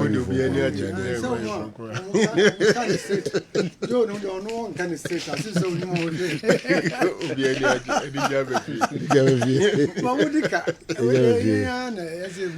okay lawyer ya ma nkoko abra umfo no to Ghana football sense me see that koba no say any braba ma supporter okohwe agro e dey kan say be ewura no mu akuno ya ama say bibia on hold e wo Ghana football Ghana Premier League as na make e dey ho sem ya papa me mo sa dey na microphone cast me ne dey me ra hododo ntina no ase ma me ki atam se me ko wa we su amesu Sami edu ba chidi en cry o se Sami edu ba chidi en cry so amesu oh okay o se me be ni program be na re ho sem ba yes na o fe sun microphone sem e san kan cry na hami no opole opokotoko pole na so pole ko stadium on kun to kwase dem microphone kan so opposing side crowd the ambiance e di ho fe they say wo kun to kwai be tutura se wonye onu obia e free even opposing e ne yesre ho ne ehuru ho one has voice a omuhuru ho ye di agro sadne football nketi this nanze the way e ko no enyo so mu stadium ache no ko watch we watch akura say just do the be so ye ho so like a match beer to say now we nyina na yeko na wo kan bi no mo nka bi mo nka ebi nkra cheze kotoko ne ha adwene na nye there was a time bi ye ko away wo as good ha ya so no cry asante o anamwa so kai mo kaze bonino penimfo ni bi na ye koy o mo so papa o mo ne nwuram have better time o me anti na chese so ko fa se wan sana ye hunu ne ye koy arrange amane bae there was a time me kura me pass me bibia VIP edu am so ma me fa me kan me kura pass bibia na ze me dan me ho ko sa ko twa ticket e de ko fa bibia eyin park and sana me right and maybe every time omo ko eno mo higher dwun omo rough yen na ani ko fo no mo ye me sa no a omo amema nwura ma omo ba kumase and supporters ne ehun sɛ wɔn a yeah ehun sɛ normally am man tam to bedru gate na wɔn sɛ wɔn mu nwuram kɔfɔ wɔn mu nwuram wɔn sɛ na wɔn yɛ na me fa wɔn nyinaa ɛtena me kan mu na me de wuram me do mu wuram wɔn a me de wuram akɔ baako na ɔno ɔsɛ wɔn mu na ɔka ho ɛsi so see ne yɛ no sɛ football deɛ nyinaa namfo community baba me you say me you say I me push you say say man dey asa na be ka football ho but a drew leveler ye this can will be yamakuno unsa na baba drew ne e kan waso between Kotoko ne ha supporters omo nko omo ho dabi omo nko omo men nine no kwa nye supporters na ekon omo ho referee na supporters na against no na police for promo to tear gas tina kum ni na stampede by mu between us no Kotoko omo nko but people release joint statement to crowd Kotoko na house I can boom e dey come F any no me share you na me come flag is that no be can house watch that na mo free yan teams ni me no because sometimes my division you know and intina yan disadvantage now there's no money advantage and we no pole dey said na doctor Eken e be chire bibi say be sisa we football the concept ni no ma bebre aye e te Kotoko ne heart for hu say si ye jai ho be sisia hwe ye ko away a house ne Kotoko pa na sisi yan because uba Accra ne kuma say edin ubitmenya incidents in getting bi but say ye be bu pa ye den happen kuma because of security ni bibia enye possible say a lot of these things be happen referee crowd be sisi kra en getting bi but ukwa yi a wonu ani tua nti ne twete Kotoko ne has more than other teams in the end they say there was a time long ago now Kotoko case you know me Thompson Ennis case be Musama Kotoko na Accra na me call TV na me call ye be kono because time na me call breakfast na me call breakfast ko trans na ye kwan ya be fa so Kotoko na has this pass ye ko case ye kwan ya because others ni sisi yan and he was agreeable that's why can you know otimasi by supporters no can be on so okay na meeting no class and can grow hu ansa na mo kwa ebetim dia sembetum no biso se ba kokra kwa GBB na band man here na Sylvester oye chairman kai say ga ka match be yes yemo Kotoko say yemo because yen kan sika na asem no anza mo say yemebo because I'm saying as for some more na dey bebo because of Kotoko hu yemo but and me feel say na ni say because na dey almost hu say ni so mo sisi yen e say kan sika asem anza ko ntimi nsori am for players ko nyina almost statement no kra no ba ko fasa sika asem ya okay almost sisi yen yet tie sika sa ni na say nti no me hu say this week me hu say Paul no sacrifice no ho de ama Kotoko and Ghana football nyina I say it take advantage near the eboa the mesre ya metie mu program na won some program dem ne da and fie wale se hono da TV hono da the car hono da na no me bi o ese hwene me catch the even your supporters no ba about the Biana police far from evidence no more put it together no more ba nka omo nka okay evidence no omo nka bi mom kana bontin okay because they are trying to piece things together omo menya fast no we nyina no bi so a ono so adwembo no so fa no hwe to kure dem until kura na em won say obi a lady a don ko say friend DCP yes so a lawyer ni lawyer because the lawyer for the training and this sebio say oba bontin be can say so come evidence be is meant for the police okay who found two bontin sir but always are not just the na ko for can say a case disciplinary matters ba ucc no na ko for here jedi other than that me who the country has all the way to be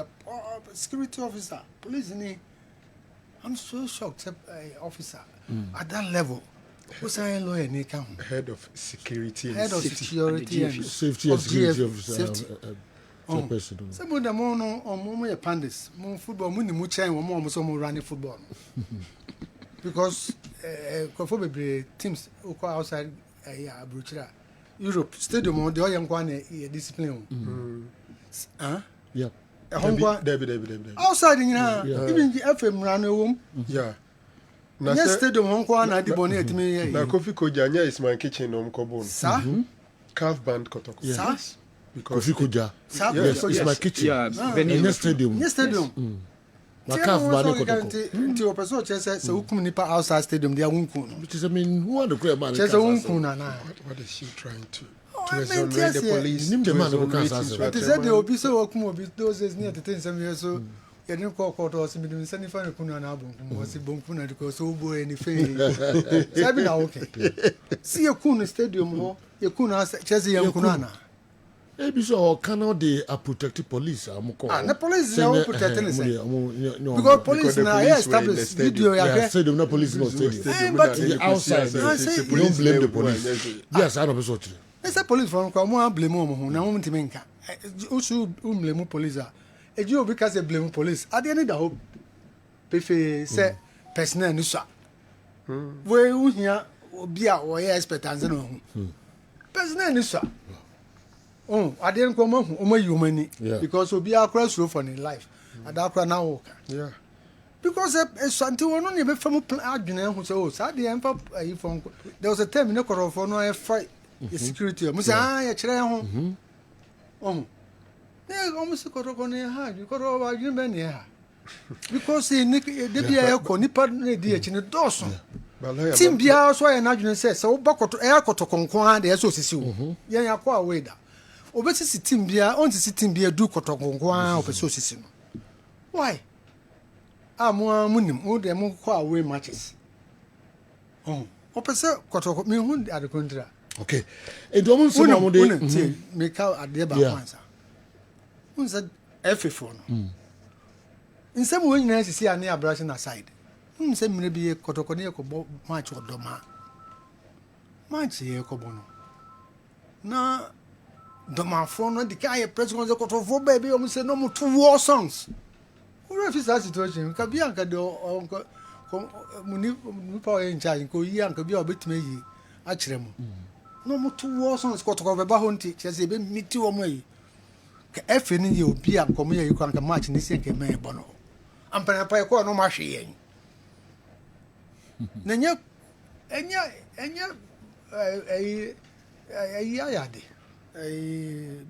ministers for sports. Kofi Wayade, because I did be a every for so many years or moon. Oba no your name. Oh, Nemum Kofi, the Mercants on Yeno. Bruno Timson kwa. Uko mako ida takwa meboa. Takwa ya. E dey no munye ho. Oh, e bi kwa mom penfon wurem. Akwahwe matches bi o ha. George Amoko ye wenu nkwa se me wurem. E kwa no munye sa. Herbert no nyina nyomo omo metima ka omo de. Why? I didn't see the any. Madam for be o eyi. Well, the mechanics has read someday, but it is here so. No, a student to Kessben University. This is Ukraine PhD.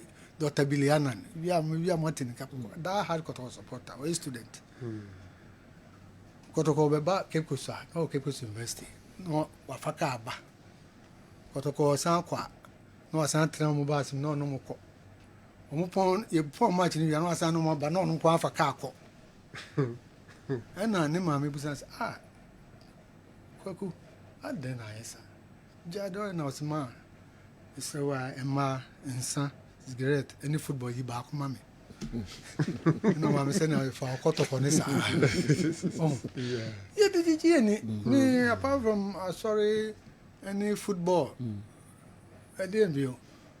Me, sorry, any football, my Juma. That was baby, Hong Kong, I mean, go baby, have you. No more energy. I know my energy. Tell you, did G any papa on fire saying, I see any G. Leon Pacho, no two. supporters nso mo ba de ya dance ni ade na fa mo nka na bibi click him say ye from mo ko sunwane ekọ no e hu ko hia so mo kwan ko benya lawyer ni amana guide o mo when there is the need so mo de be ye from so mo form account emro mo form account say safu duku yeah e bo mo and he's doing well safu duku is doing well I feel no fana say abobo nkokra nti adamene kasa so e mo bi obehia bia me ande yeah free septuagenarians if you know anymore but bibia yeah background but he's doing well and need you all right na nke nyina so ye de anu atum bi say yeah you someone party o hu ni mo bono so mani bi so the party abapa we kwa me boafo the party abapa we come on control line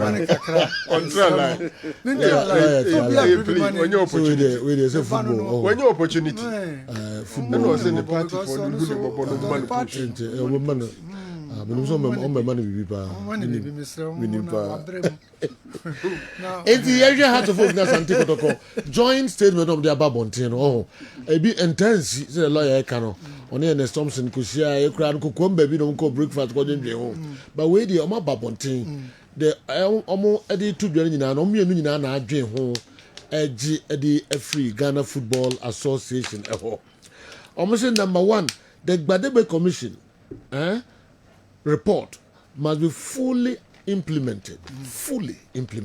Hey, Gbadegbe Commission that day be brave and find judgment. Say kotokone has folk esi yem fani nyina nya juma. Say almost say the number of police personnel deployed to category A and B matches should be at least 100. Police for now say idruha o say utechirim. Yeah. Okay. And I'm coming in here.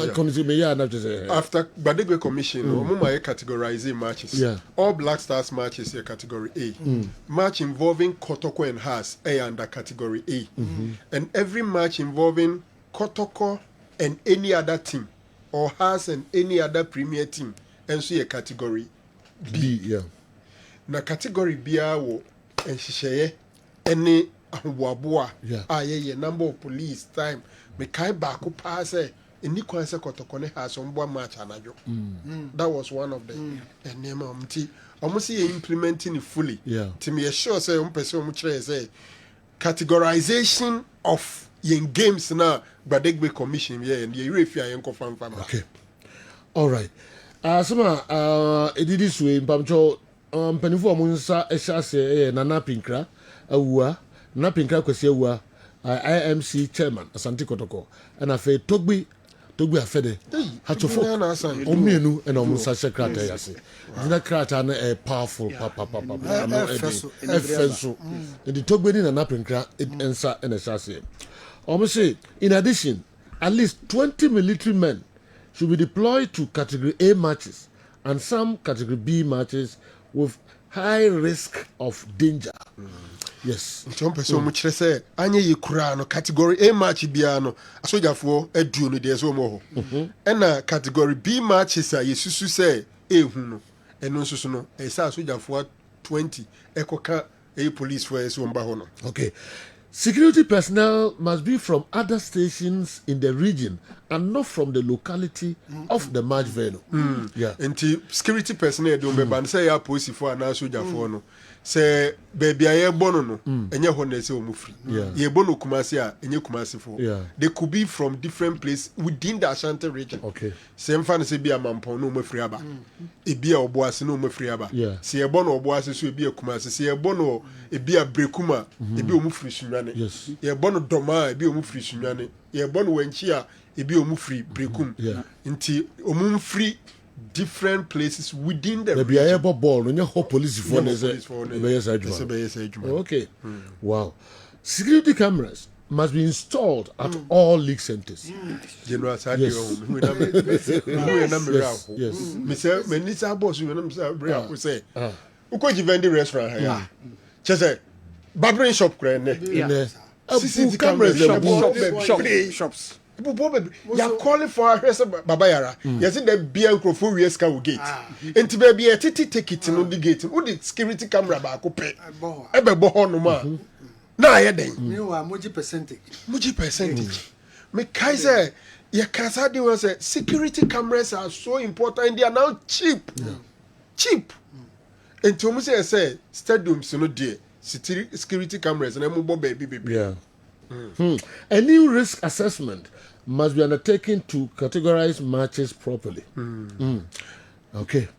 A match scheduled at league centers which doesn't meet the standards or the criteria for hosting matches of that category should be moved to an appropriate venue. Say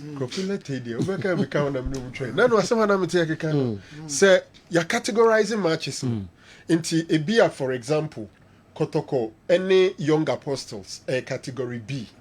Category B matches, no, Sunny and Yama here, no, and ya dare say when she park, no, a bit to me, a bassa, young fam free young apostle for whom I owe and Chiono, and Kobe before and that whole never meet that standard. Non person canon. The club licensing department should define new minimum standards that all Premier League matches or match venues must meet. Yes. That's a club licensing for no. Almost standards now, baby, no magia tune. Say, almost standard no, and no need dear, and no mumium, no mumpejum, na venues, on begiatum say a jet to me bono. It's the same meeting the new standards are. Okay. They had to folk any commercial Santi Kotoko, the Omo Canada, but says almost say finally, as soon as possible, we know this way so as a basso. To see as soon as possible. The league should be made autonomous and run by an individual, independent management team. Yes. I'm a person say. Omunya ntem yenya ntem kura ntem so na league no yenyin free efi ni nsem ne empa badwakuo bi a omode omo ho ne yedi tumi ni be hye omo nsase on na run yen league no. The GFA should work towards the exemption of match proceeds from VAT and other similar deductions. GFA for no emmo mode no mom na moto omo ne aban mu mpanyimfo nko kasa na vata omubo matcha ne ati omu bum no aban fa nchom because league ni skanim said de be ya omubo matcha kakra be bagate ne anti vat infrim no mbenya kakra de ayi football. The GFA should disclose to Asante Kotoko and Hearts of Oak before the commencement of each football season the total number of our matches that will be telecast to ensure that a fair percentage of the revenue from sponsorship and TV rights deals is determined and duly paid to us. Same way them say na man for the vegetable. Yes. Kotoko ne has say omo kan kire GFA. And Sunday league ne be start cross am nkobo no. Mo ma Kotoko ne has hu say mo matches dodo afi ye be yi no TV so eni. Yeah. Mo yehu a based on that get TV right no do ye saying sponsorship do ye saying mo do da ye yinti de mo nso mo benyani omo dwen do ato adwen na so mo nyina agi tuma and sakra na league ni a chance yes yo mo person mo ka kire DFA no do mo di twa to no omo se Kumasi Asante Kotoko and Hearts of Oak should be automatically represented on a GFA executive committee. Signed Nana Pinkra, Akwesiewua, and Togbe Afede. And that's a last one. As I see in your slot to Kotoko ni has. GFA na be GFA school. You Kotoko seat has seat. And no dear bia. As here the mom. And no moka.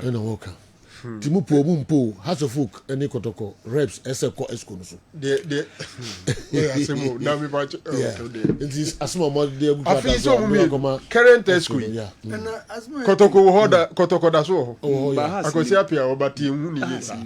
Has there when Timi am feeling in krata akra yi. Lawyers ma wo ka say ye nia na ya ma ba say na be kai. Has crowd there. When we are feeling the criteria, Okofo be unqualified, and a larger can be a coffee. Kotoko ne has. I'm said down here.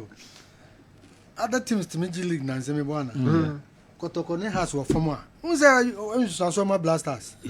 Was it Satan be a Kotoko ne has or from Biana Blasters on Yade? The Blasters on Yade. Yɛde bɛsi ya na mɛdi dwa kakra lawyer bɛyɛ na nka wo tɛmu akɔpem don't kɔ ɛbɛ kɔ but ɛnyɛ possible na ɔde bɛtwa yɛ toɔ koraa ɔde bɛgya yɛ koraa asa na ɛgya ɔkwan ma wakɔ na afei mɛdi dwa kakra independent body na ɛsɛ running autonomous league no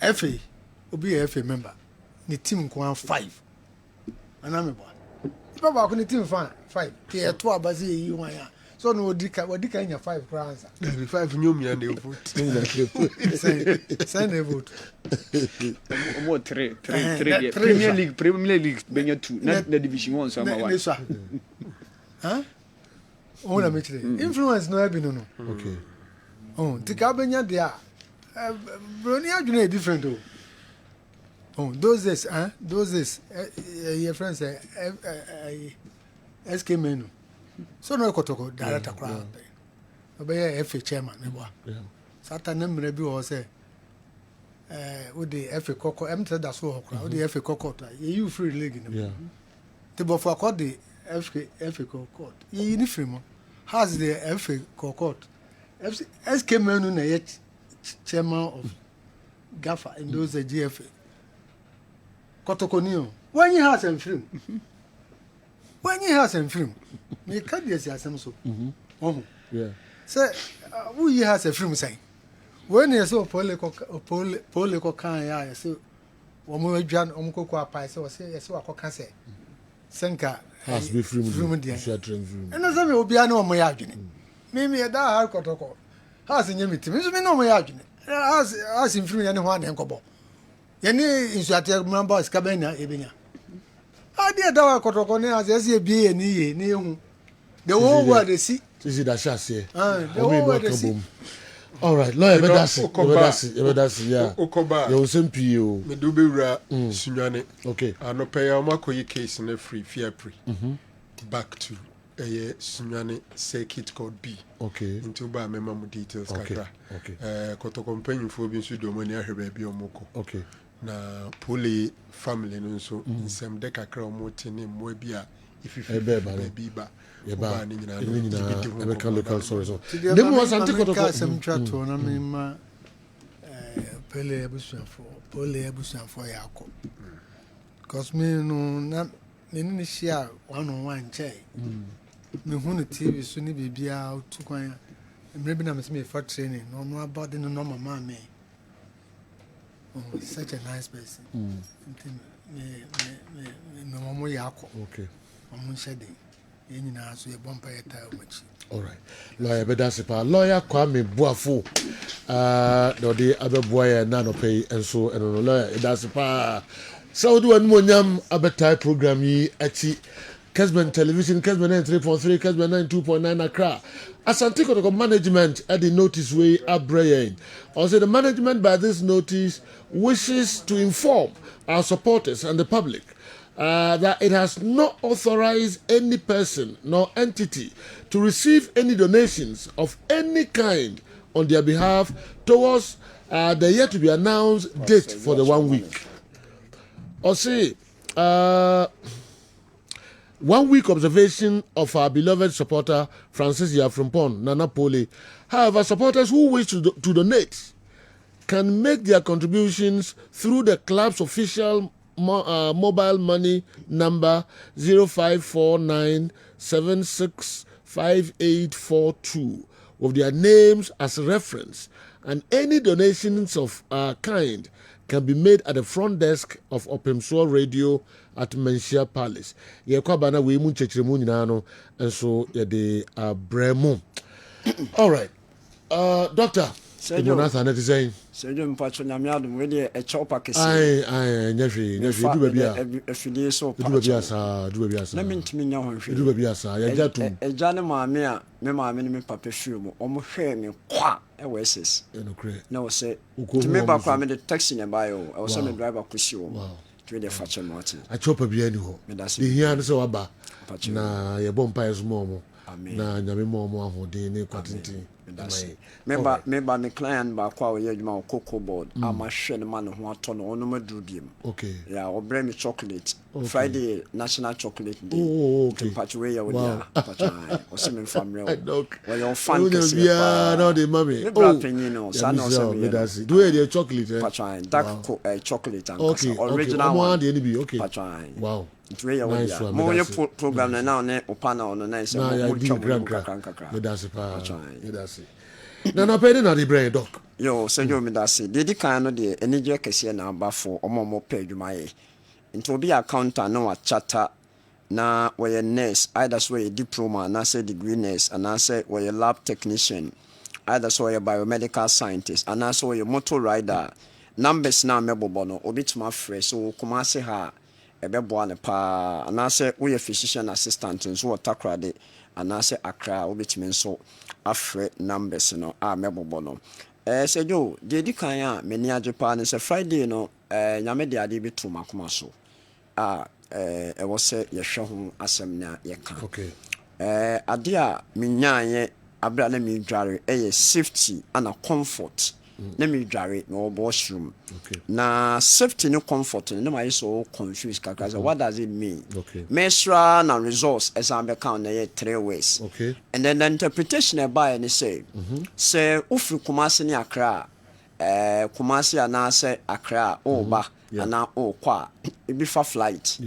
ibi fa buses ibi fa small buses the most important thing is say omo be do omo destination be we do destination na e was so we analysis na who say one what do all right there but did you achieve your comfortability or comfort in terms of road no the real driver and the driver and say the real pilot no a pilot you know we secured kakra na safety want to say even though when your results aba do message a me dey ma etiefo ne ahwefo nyina ne say ewiase na ye won nyankopon de hu ye moboda do ha enkwa wo de amaye be ba pomdin a o still worship ekwan a wo be fa so wo be kura wo nema atoto nema edidie ena chire ha wo so wa pomdin esibifa eno nti utie mi o Ghana ha o abrochire o anyway now pese unya resource we secured now unya comfort in terms of anything related to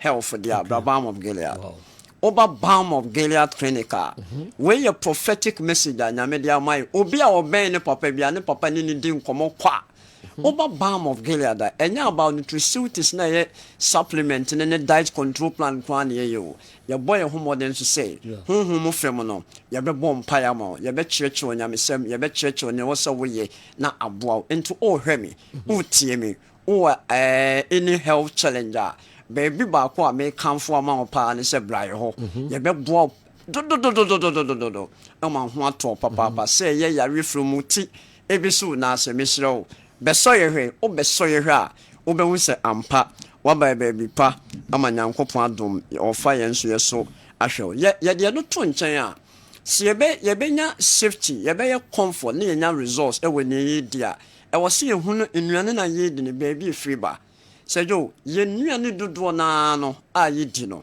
most of them near highly contaminated with chemicals o be hu se me kai say na me ye program bi me call Mampon side ho ko agogo side ho ekoko akomadan baby ye tomatoes carrots ne cabbages me hu say inu aye de bono obon say extension officer we crutch ni an wa kire say kwani we nye ni sin onye ni sa o obon say obi koto a ono moma de nu eko enti wo moma wo ba be di product na produce no wo moma na we at high risk enu nti Ghana for meshomo enchini nsuo ne nsuohye enyi chemicals opa de a ebetimi aye proper detox traditionally a bidie blocking pieces of charcoal and now say obeye charcoal powder what soaking ebetimi absorb toxins no kakra be say bia me de nchini nsuo ana nsuohye me de oro ne ma ho na yi chemical de patro nyesa enno bia ye enyesa one keto a yemfiri ni ho ma ye from pathogens microorganisms no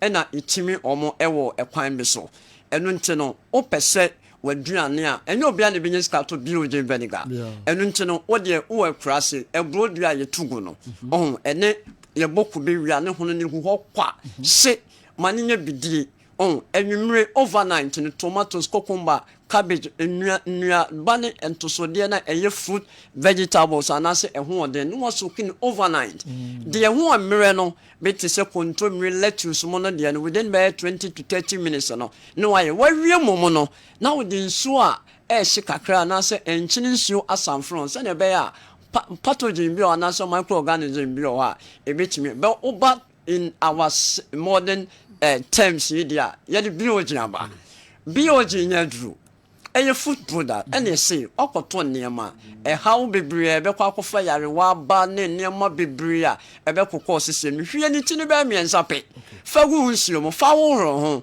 emo a ekofa how ba any chemicals a ne dodo ka biem na ekọ ni pedie me kofa how ba ebe ye firi ho eyi firi ho a na me nso ayo adom o brebo o wa ho den dia ka ne brebo ne be ye ho adwuma na wo nsia wo num bia nso wo di bia gum enye duru wo de wa ko hospital ya ma wo duru A to Z ta wo de no mo duru o pese wo jai wo duru no mo dia eno na me di kan ka sempa no think of safety comfort and a resource oba balm of Gilead clinical ya be ma wo duru papa e be ma wo BP duru sugar duru also duru because say do ya wo duru a say o fa peptic ulcer obi a wo bu fa so a onya abnormal abdomen enema enjaw kese pa ebe stop no enu nti bi o de ne de yamfa horo ye nema ho yamfa horo ye nam ne ya ntoso de wo ne yamfa bingu ye nsurum na ye nom o pese o cholesterol ba fom a enya cholesterol duro be ma kire wo say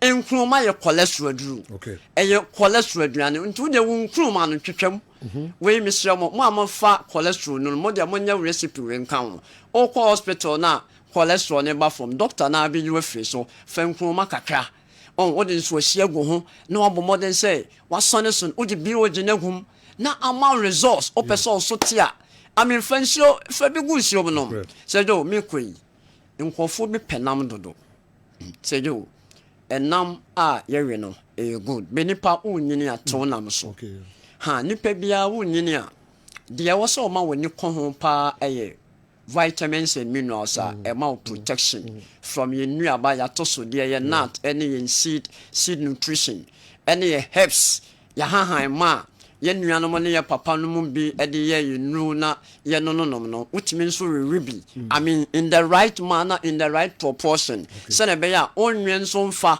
enkofa kidney iso bi o so dandelo ye o prekese ye o akekadro ye o obonso afifa na aye excess na man issue exactly enu nti ye be hwe pa say sa ne ma we nyina eye all right ye be we hunu ekwan a wo fa so fa no ne time a wo fa no ne dodo ka bi mu a na esan ayeden akofa how kese e dia ba enu nti ye be hwe bi o gene de oba asida house ha ibi wa se do se de emse nkofo kra per gallon no gallon no 500 ml ketwan kra de o mo fanya hwe gallon no mo nya gallon na wo de to bi na hwehwe bi ma nkofo no nyusu 1 liter no nso no no abomoden se wajibi e so bag mi na se wo nyusu e 75 gallon na 300 ana afi nso no 500 ml na 40 be wo pharmacy no bi obi de yo 98 mema ne nso wa adwunu mi so wo bu e bia distance wise ne me bi se yo me patro maka ni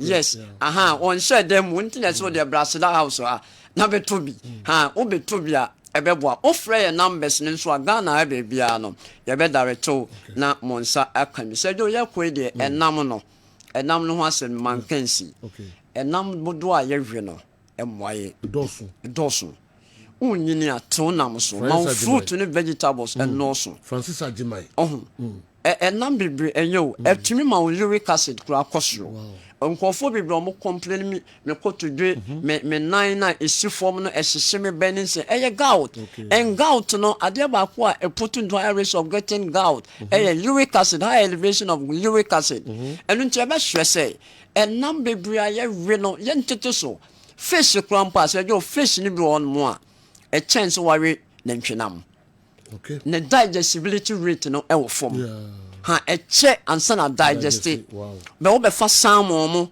mo ene cassava fish ana riri mu a be ye wo red fish a ne digestibility rate no e wo form red fish ne nye you can say normal red fish na ye chidi di dokuno ni we no ye wo red fish to say red meat power I think say one day was say fish ha be ye kwe de enwumre ye nuane a ye bi de no okoda enti ye ni nuane a ni weight ni calories e wo fom anopa ene awia na ye adwuma no ni ye didi oh be me ma me mo ne papa ne brothers na tinet na office no otena se kakra oh no was stretch be 5 minutes bi anya sa the more wo sit down na obi my body mass index no over 30 no o tena se more no obi gain more can say calories basa o body mass index no was so and it will affect your can say bone density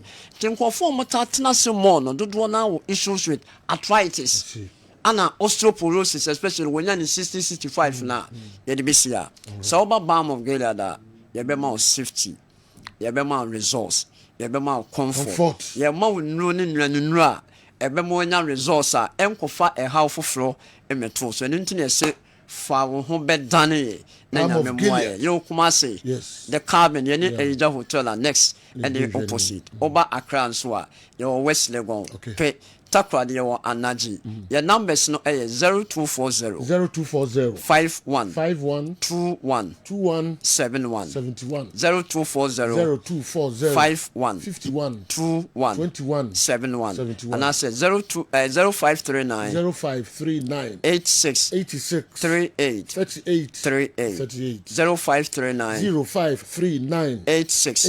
38 Michelle mo friend numbers ya mo pay dwuma ne ne mo nso mobile hospital ni na mo frɛ na nya me mfa so emo vinegar ne de aha ana Accra Aseda Towers mo nkoto bi na obi anyusu no unya ahoɔden and stronger immunity say you me that now what the term so abrante be friend no Kwasi ani coach the bibia te say wa kokua kama pa onom nsa na mom osom say onom fruit juice na doing box no be miensa wow yes eno na ye enama de ma ono kwa berry o se sa de ni no to we any problem enya no kre yes I also be your berry ni na also oil liver function test but oil liver function test na the protein albumin ne enzymes ne normal no akwai lipid profile ne cholesterol ne LDL ne triglycerides ne total cholesterol ne kama obituma we ne nam oh yeah okay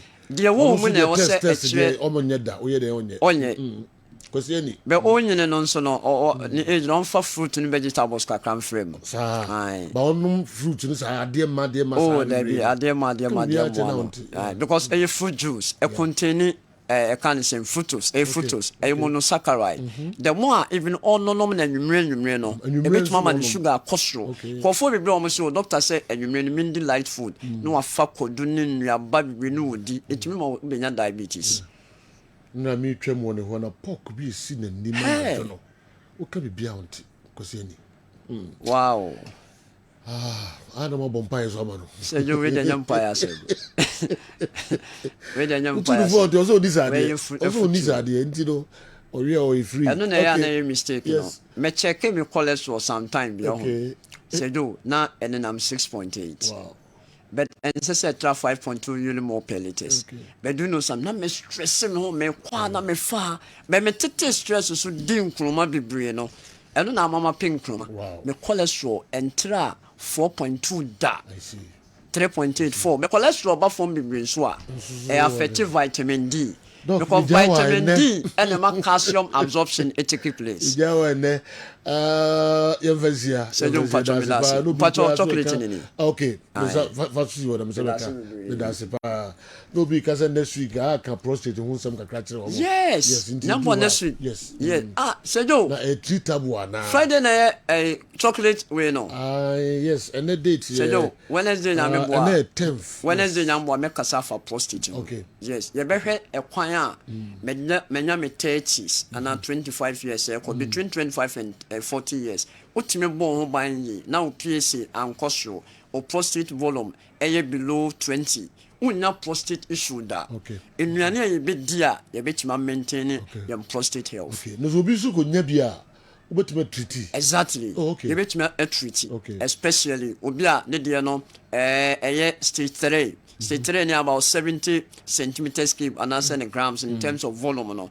And answer the PS in within 0 to 4 na e was so kwa yebeboano. Okay. But a lifestyle with nutrition is the bemano. All right. Ana onya sex and son count. Onya sex more. Sex and count. Okay. E mema ye sex more no. A secure say a be balance or testosterone a basa and you're highly elevated. Okay, but that's positive. That's powerful education out the amount for. That's it. I can see. Do the chat one day. Uni problem cry. We hear more, but tiso tinamno so. Kessben television, Kessben 3.3, Kessben 2.9 Accra. I say enter ye measure a local stories no and so emu kakra. Kumasa Santi Kotoko release on the bar bonti. Catch supporters in answer. Omon fancy obiansa. Se only the donations bia Emma Omo towards a year Opole, Pole, Nana Pole, and 1 week enter Bebasono. Omon Kanjiro Biasa only this as Sikano. Nti na de ho enso eno no na obi opese odisika bia ema eye nana pole and our contribution bia towards pole and sensemi ho no so which me the afa 054 9765842 054 9765842 9765842 na reference no fire wa udin reference na beba no fire wan kasa udin pamcho na fasika no nyina do so de babia no fa kosa number yi enso so ye kwaba na fe ya behwede aka no enso enyina me ko ni what scientific herbal hospital ma fankra to kakra bi aba na ya beto aso de amamo ni what Makwaba eba ni World Scientific Hospital. A team of medical scientists. I create a boom. Near the infinite maswo. A juma. Oh, ya swear has he. Ya swear had ye. Yes, I'll buy a sabi. Near time a good amount. Said the coconon. Then boom. Ya do to a video. The Mephidio Mushimu. The me at the potier. The Yarian Breo. Nessa me in ya. Yarene do in the piano so. The Venezuela watch Yariasi. What the editing said. See you baby, I said, what to wear the Asia, which you to ascend him. Open what scientific hospital, Dr. Phobius, your Jumani say, and Buna any tanya or what dear Eddie Dumiano, Yenyamu, Nafe, in Renakasai, whom my friends have fight to chemicals, no. Yes, structure same and no, Nayan from friend no, and for a mount, and be our kidney no, Yaria Bemo, kidney no essay, young Juana Ganaha, ye did take a buying, Eddie dialysis, our kidney not say I could do said Dian Kranwa. Nyarishemu na nyedi dina for ni chiremu ewo ni what scientific hospital bofra ban eboye ama wa diabetes ye de bofra ban ene nyama bi efra e de mawa ebebo ma diabetes na o sugar e cost rupi no eno so aboa ama etimi abafum ebia na o hwe misisi e na o problem pa e yo mema sem beba bi wonu mu a onya tenkan kwa so mo ba beda obo so otimi nya hode ne pagya na no oba ehyemu a ehyemu na adwo e no obo so atese ne bema no ensore kra ebia na e no bi ada so a wonom yo ba na utie me na se eya wonu problem ebia na e fibroid na kosi a wono kwan ana wakwa ya sabia doctor si ensuo be tata onkosi mu ovarian cyst ana se fallopian tube no e na block here obebu okura wo sebuo ensisi so ni nyina timi sinyi se ho kwan bema bia na ho nsuo e na wo form nkwabon e wo form low sperm count na wo okura beba be ne ho nsuo mu no na emo no be friend say spermatozoa no ba kokura we nyina e ha esi awo ho kwan a obani what scientific hospital a enfidie de ehwe mu beda di amye wo se problem bi wo ho no mu a ne timi ho aduro na afi aduane e be kira ho adi pressure ti amo akoma bo periperi asem kura si ofie timi bo amane obi so heme na ne bia stroke akawa to mpamo ye kwa ukọ ye ba so ntimi okasa na pampan boni bi akire frɛ no halitosis yade ba ko a ya no wanyi obi opewase obetimi akade akire wo a ade bedi unya okasa bia no obi atwene hwene okoda na nyimre oda odwonso antentem ye papa mo mpanifo no e free 40 50 60 years ekwa ni mo no o prostate na yakase prostate enlargement e ba sa oda odwonso antentem odwonso bebransa na ade ache e mane nka achi emye nkofa catheter ahoma nkoto ba memo abusuafo bi ebere nti manya adagye amo ya de dia nyadidie semi what scientific hospital Ghana ha de o pa ya sabe ya dia ba frim die fidie e de twe enubena ena fa ho de niefra haban mu e de saw ya de ma wo na eye ni what scientific hospital yi wo Kumase Atonsu Monaco Junction ya Dansura Bank no ene bi enim hwe enkran so ye ma 7 ye ben Janet Corner Dino 0244 087687. In case you are watching us from any part of the world, whether you are in any African country or you are watching us from Europe, you can contact us on WhatsApp +233 244 087687 or on Google Map. Just type Niwat Scientific Hospital and you'll be given the exact location. Niwat Scientific Hospital. Nyanko Panda Rumenti Wamoto Ebeba.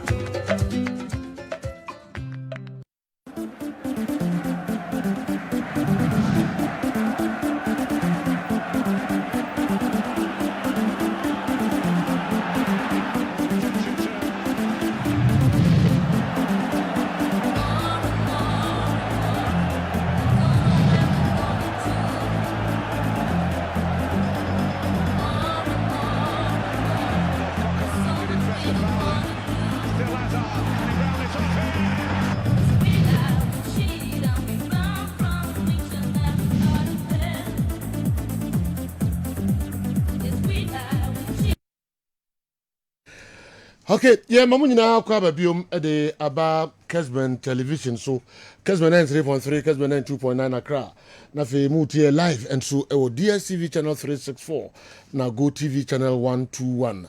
All right, messages kakra bi na yemfa local source no entwa so enso emfa mamu. Mama nhwe we efri okay, Papa Kofi Sheffield. Papa Kofi Sheffield, UK. Anyway, even before the tragic incident at Insuatre, I've consistently advocated for a united front between Asante Kotoko and Hearts of Oak in the management of our league. I've always believed that these two clubs hold the key to resolving the league's long-standing issues. I sincerely hope and pray that Paule's unfortunate murder serves as the catalyst for real change. Papa Kofi Sheffield, UK. Dawde Abraham and Mede Guhonum. All right. My main show is Zeka Mohammed the way by boss. In fact, I'm very happy for this joint position from the management of Accra Hearts of Oak and Kumasi Asante Kotoko. Thank you, His Royal Majesty Togbe Afede and the chairman of the IMC of Asante Kotoko, Nana Apinkra. Okay. In unity we stand. Okay. Zekov Mohammed. Lavan C. S.C. Osi. Good morning, Joe. Please, if the Insuatraman murder case doesn't bring us Asante Kotoko justice, no national team games, including that of the Black Stars, must be played in Kumasi. Asante Kotoko must raise a team of lawyers to fight this case. The hearing of the case should be at the national capital, not in the Bono region. Lavan C. Ejumawura, the also the by and Mede Aguhono. Nana Tornado. Nana Tornado, I say, she means what she said. She's trying to purge herself from all that happened, because she's the first to be held responsible, since she is the safety and security officer of the FA. The backs stop of her. Nana Tornado, and anyway, can you please play her audio again? Nana, at the saying, baby, I will be Nasir. Yo, please kindly greet Lawyer Boafo for me. May the good Lord richly bless him and give him long life with energy. Kofin Tojan. And so they are by no. All right. Mr. Champon.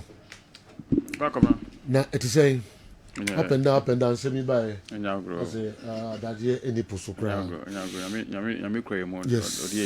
Yes. And this is from FA, so Boemuka cried then, of course, say, a fan seminal, much easier, a Kukono P supporters, much here, a friend say, clubs, no, and Sempi. Wabaha be represented FNO Asante Kotoko supporters in the Ombeba for money or meeting and SMP and the Koso police force as with regards to case now also and okay said Wakanina and okay there's been a lot of activities since Kwesiada no Anajuno incident in happening, you know. We just had the FA had to take a decision. So Obekaya in terms of hooliganism at stadia, any violent conduct at stadia, no, FA stands on those things. Normally, Sabasa, especially say Muja Agusa na de igidi no. The executive committee will take a decision pending what I say, or without prejudice to whatever the discipline committee will decide on. And ESCO then issue the powers. ESCO issue the powers by banning the stadium, no, and of course condemning the CNN and wishing, Abusuafono Yako and then Asante Kotoko family Yako. Following up to that, I think that we plan to say Yababesra Abusuafono with Asante Kotoko. So Monday morning, no, I had an appointment to Konfanochi. Until me she Konfanochi one and me say calls. Eba first one if president to. Also only Ghana to over from WhatsApp. So that's why WhatsApp call but normally with the same message build them hono. Say penyimu pa e frame me na nipa wo ha me answer. Oh no because me say wo penyimu frame na me won chen answers na be man ya ubetumi a abu line han komo di. Say penyimu pa frame me na me answer. Timi hu the first call no.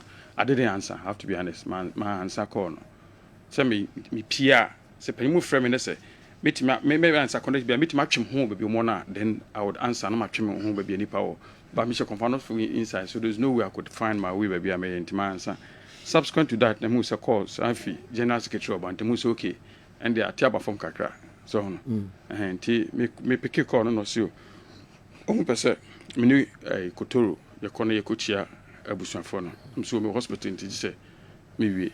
Nti me ne do so na Kotoro and so me so Kotoro so I frame so down to I couldn't answer because after I check with temperature and yes men kasa nti check man kasa nti me wie no na me frɛ Kotoro no so no ne na ye o ma frɛ no say nko bato nti me nko nti o ma na assistant no and advice no abanam so okay nti me hospital nti me wie then I will link up nti basa no the ba me to be honest the first one about me to me yeah down for Kotoko regional secretary chairman Tim say me hwe ne number on my phone so me me copy but must on the na ne number ba so I was a bit confused me so na me cast na me one number enti ho na me send I think Frank me feel na me send Frank message say me hwe me send doctor on Usu ansa say me pa Alex number enti o send mama o send mama afa me dial na me save but say me save ni say na me bono send me save no me am dey we say yede no mu area ho mu fi area ho ntimi ne yede no personal relationship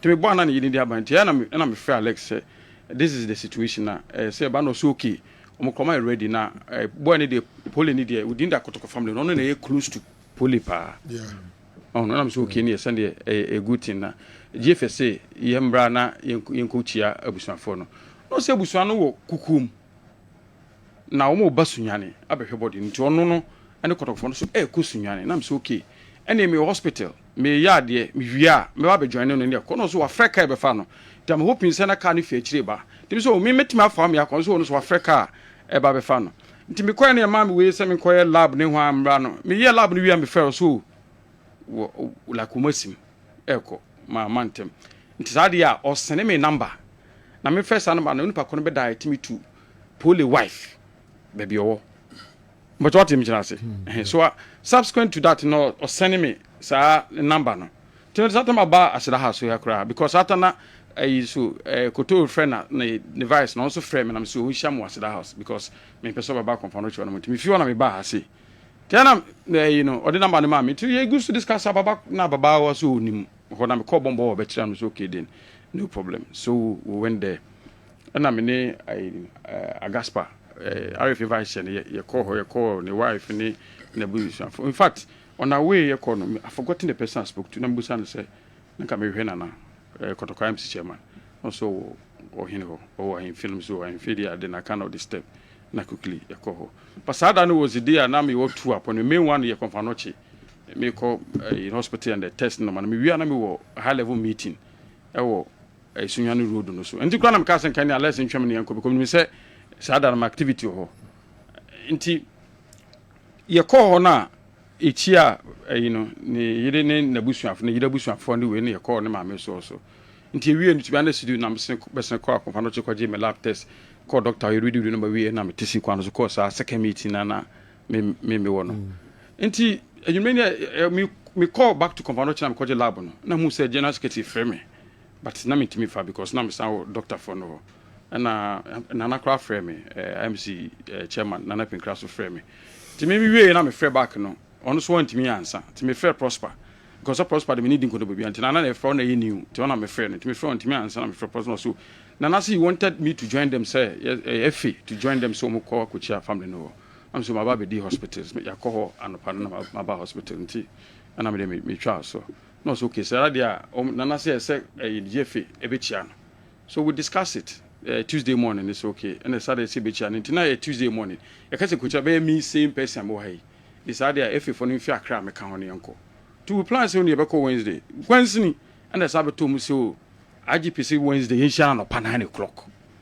yen ni kotoko in fact that was the communication about for in Shana no 9 that Wednesday ya plan say o mo ba kuma se ni ya kono in Shana 9 o'clock then edro you na meeting number from 9 to 10 na so okay nti wona na yesesa plan is say dia say kotoko ba akra na be share na IGP ni share we then we discuss further details na the next step be me ateki enti be do me do akra no pa me for first flight do akra no pa so must have the meeting ko awia 1 o'clock I'm so okay na me ko efie de ko me an 1 o'clock ye ko na kotoko kra de kamba nana ne if any say kusiapia na yadamfo lawyer Safuduku okay no kra de kan police headquarters ne ko na ti do na say you know like ni na ndine no so na wadado ma esro o se afi ni na ndine yi na ka ye kuchia maame no na senka ye ne wo mu ye be kan wo ho na ye kuchia maame na de na ye di kan ko ye na me se man dibem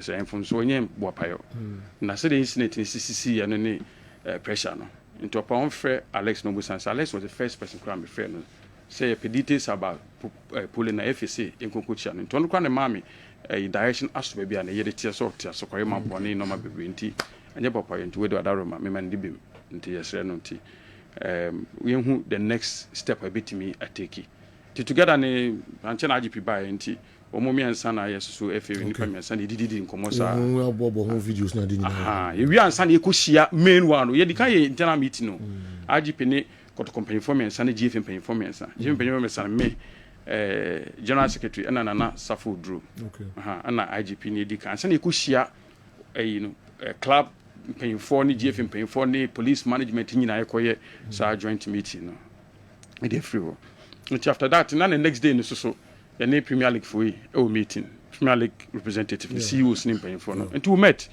and that meeting was highly successful because hearts for the Elijah Kambine Mr. Dote Kotoko the lawyer Safuduku and the administrator no Akoto and then Monaka lawyer Barbados no go for by with almost all the clubs represented till we came out with resolutions maybe but because you see easy for somebody to take advantage of that say meeting us na normal yakan you to make okay na implement here o maka say and pass through the proper channel because regulation at the ball competition no executive council and na formulating regulations no decide there normally you na fanko na executive council about said this is it ntebasa obi odisa mrane chi obi na o punish you pakra ontimi fanko babia but let me quote my say ordinary nka committee bit say committee I say odi aba but unya de ye adwuma na de fan obi maka say no enye from the right source and enye approved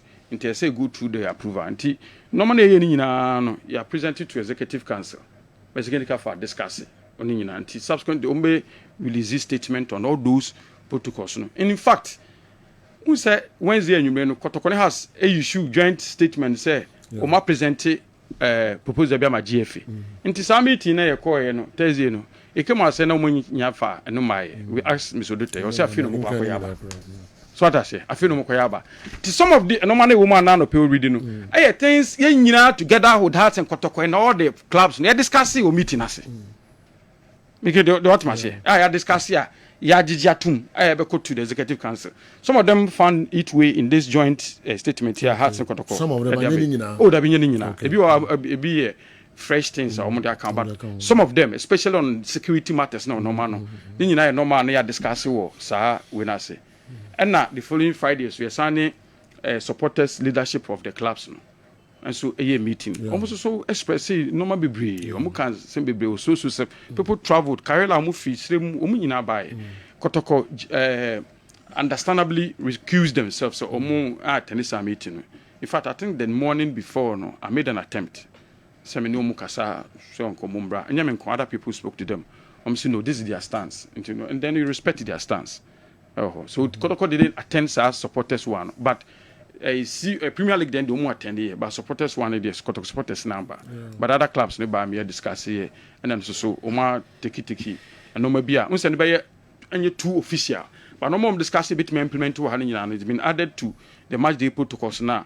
Nyame ya aduma ye be implement say bibia ko true e betumi implement na aboy season e betumi abono eno na ye kosi Friday no and then this weekend the FA transit short start no nyina ma ezedi cancel eno ye meeting the started eno anwum be peme na ahomache okay online I see yes so wow. In trying to go through all these protocols and now pay FA meeting sports minister wrote a letter inviting the leadership of the FA. Monday, we have planned to meet with Asante Kotoko leadership and the supporters, and after we meet with clubs, T20 clubs now more this side of Ghana now. FA Kotoko management. That's the plan. And supporters. Yeah, that's the plan for tomorrow. No, only Kumasi. Oh, Kumasi. Yeah. Okay. So we say meeting in Kaibasu Wednesday last week. What I say Tuesday they discussing to Wednesday no be fin kran tamale ho aba no. And I just ohia ye for no kotofo nyina wa akra and up 9 o'clock. So meeting it me maso. Until after that so na programs so Thursday program, Friday program, and then Monday. And only supporters and almost problems. Bepi apart from one Gaspar, among come over majority high power delegation from the FA. Yeah. Family, I agree with them, and it will happen. It will happen. I agree with them. I agree with them. Okay. Majority of them will come from different parts of Ghana. Say if any biwo, Sunyani biwo, Tamale biwo, maybe all of them will converge in Kumasi. Okay. The majority of them, as many as possible, yes, I'm meeting. Okay. Until so far, I'm say, baby, I don't know so any further questions, so maybe you can deal with. Some of the but also here our league na nipa no bebre madwom senka ye put league on hold for some time nanka ye resolve some issues here true security matters nanka yenka na yenhwe kwan ye bo supporters in the clubs and the players na dey no buy answer but say if the man rush say division 1 league they say baso Coffee weekend is all things yes, and some of them are reported. And no meeting. Some guys say no meeting. So some of them are attending in and in fact, a serious thing. And I'm saying no protocols na ye no. If we say probably think Premier League na maybe you should be obiaku. This are all the security protocols na for all the competitions. All the competitions. Try and mitigate some of these problems. It is our protocols only for the Premier League, but here for all the competition they have, including the Division 1. Yeah, had I known, no always at last. Had I known, no always at last. Oh no, also about other competitions. No, what is be where also probably than the Premier League. No, and maybe you are right. Maybe we should have put all the competitions on hold. Okay. Coffee this year league, I don't go. I know I say and see your stadium hoist you outside the stadium. Next animal get on to the book because the police handle and some. So you police on handle some on a lead. On a lead from headquarters, from regional, regional. So when he traveled, he went to join the people of Hano. Maybe I agree with you. Say maybe a time anyway. Yes, and maybe a time no year then. But you see, from the on any position, it's very difficult for her to tell something different from the investigation. Amano. Okay. So what I say, because you are the police, we are police officer. When as soon as you know, when police. Top hierarchy, police, hierarchy any GFA and paying for a carbon you and your small alcohol. On all platforms, on all platforms, you are obliged to say, dear, what investigation I'm ultimately anything other than that. But maybe timing of the interview. Timing has but you don't expect us to some different from the core what she's been able to establish or what the investigation among for so questions kakra and I feel kotoko has to join the year modia ban so no as you ho and so komo kakra anti men ko bia na fi ene o endo enkani nyina sana kumasa santi kotoko akodru kukuom sesi ameka sei santi kotoko management akodru kukuom munim se kukuom na abrantie efri kukuom manhene ankasa na receive kumasa santi kotoko management no eno na etwagu ewo Kessben television fi asanti kotoko management kukuom manhene ankasa na sebno hienti or receive kumasi Asante Kotoko delegation no ye kwaba na fi de si ho nyina no ye de hunsem enso bremo wo asembia mpacho fabra akofia champo ha atiwa ha obeyi ya no enso de mamo Kessben television me call currency ventures currency eben wa ha na ye ne no ntwetwe enkomo kakra eben na design boko pa de general Carisi no papa. Yes. Me now for being a deep dance pa. Abo mo pa. My entum komo kakrai. Dey na dey bre fa Carisi no. Sajo medase ewo akonya ode amame na me de enchia piece ye ne enchia sonkro free Carisi kaso ye emagana for ahwefo ne atiefo nyina. Sede da ye ba ha be kai wo mo nupa ewo dwaso a ye friend Zahara Mixture, Zahara G capsules, Zahara Man capsules, and ne Hindi heba mixture no. And every ye drawing home como and who are dancing ye de besumo. Na order for ye the ye dry your friend Zahara Mixture, and ne Zahara G capsules, and the kind won't come you. Na say draw way a ye draw, or bar and a bema and enum. Say oye bema na woho, na infections adokoro. Bema be woha, what take infection be to say gonorrhea, syphilis, wa kwa. Ohun sisan bia wom ama ne bema no esotea na etie ne bema no fon na efon ne bema no ensansan ate agu ho prekesen impempi no odwonso na obre na ochem ansa na dwonso no atimaba oso a obonsa insufita pa na efri ne bema eba uye bema na sa wo hawe ana wo ma edura medi ho adanse akamfo ede ama sebeboa wo enne Zahara Mixture enne Zahara G capsules se oyo basima so na wo ho na sabi infections adokoro na ma ensansan ategu ahimfie ho na asaja wo jonso ya oba waduro eye ba kope pe Zahara Mixture ene Zahara G capsules akira kwan se oyo ba so na wo ho na 3 years nie 5 years nie unya menseseda na ama wa wom nyina aye problem oba bi wo ho a onya ne menses so a pains pa no na mu ti sa oyo ba na 3 years nie unya menseseda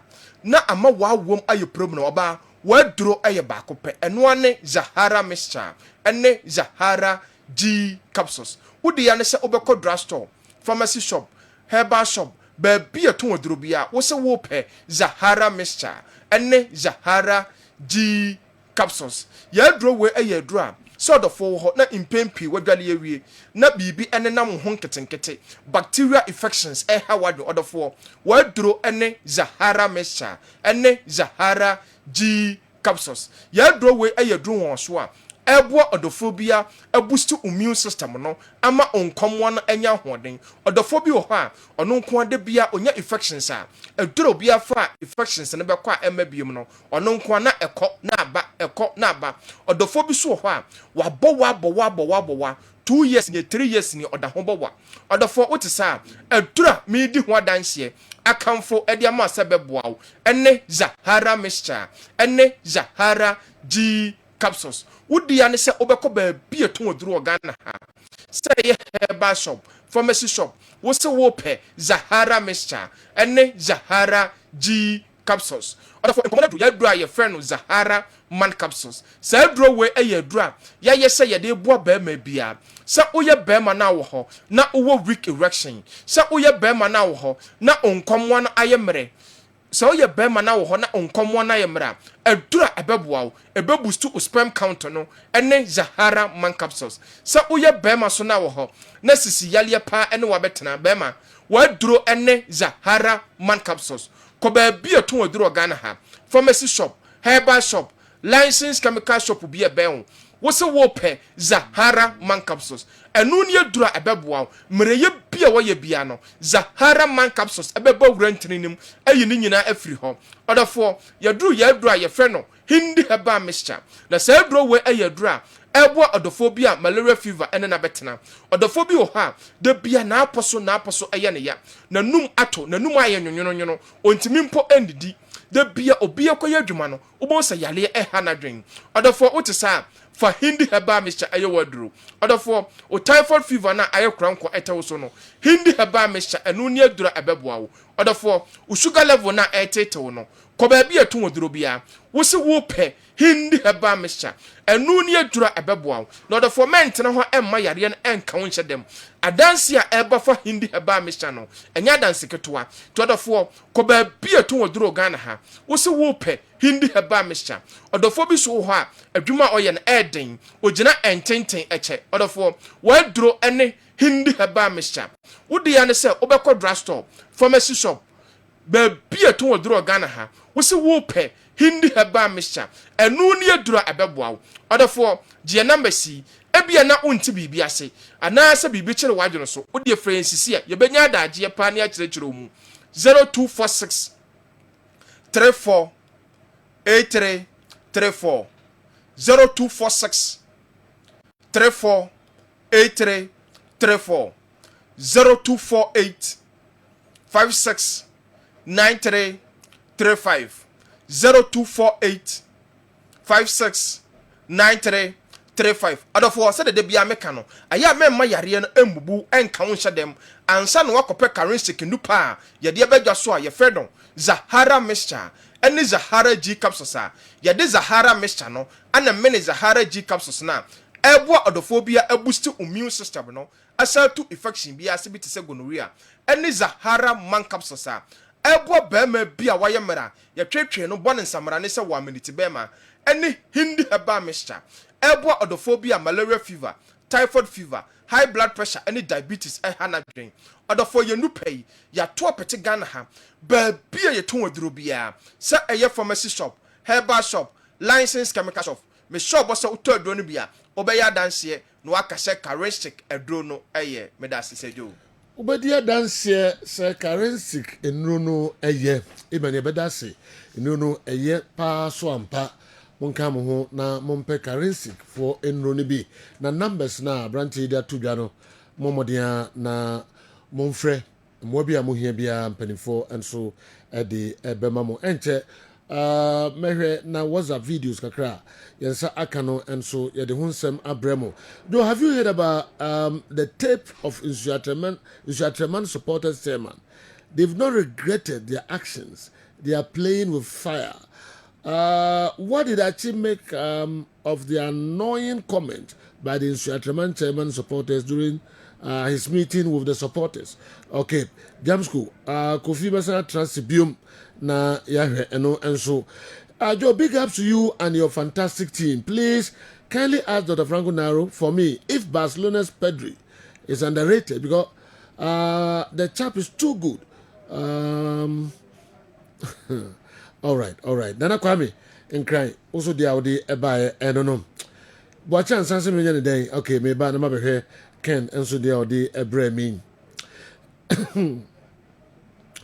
Me call a year, Maria Zek of the Maria 11C, and so Eddie, Nana Tornado, Medu Agu, Sanso, and Mammy call a queer Boatma Lampard. Leader Donko is not helping matters. She had better keep quiet.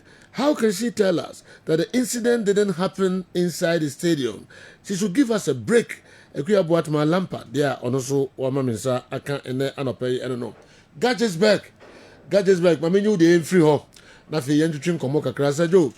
In a taxi from Efiduasi to Aguna, my driver is ensuring that I don't miss my favorite sports program. My only worry is the next taxi to Abuasu. Kudos to Heart of Folk fans who trooped to the Babayara Stadium last night to support our brother. We trolled ourselves the Saturday before the game on Sunday.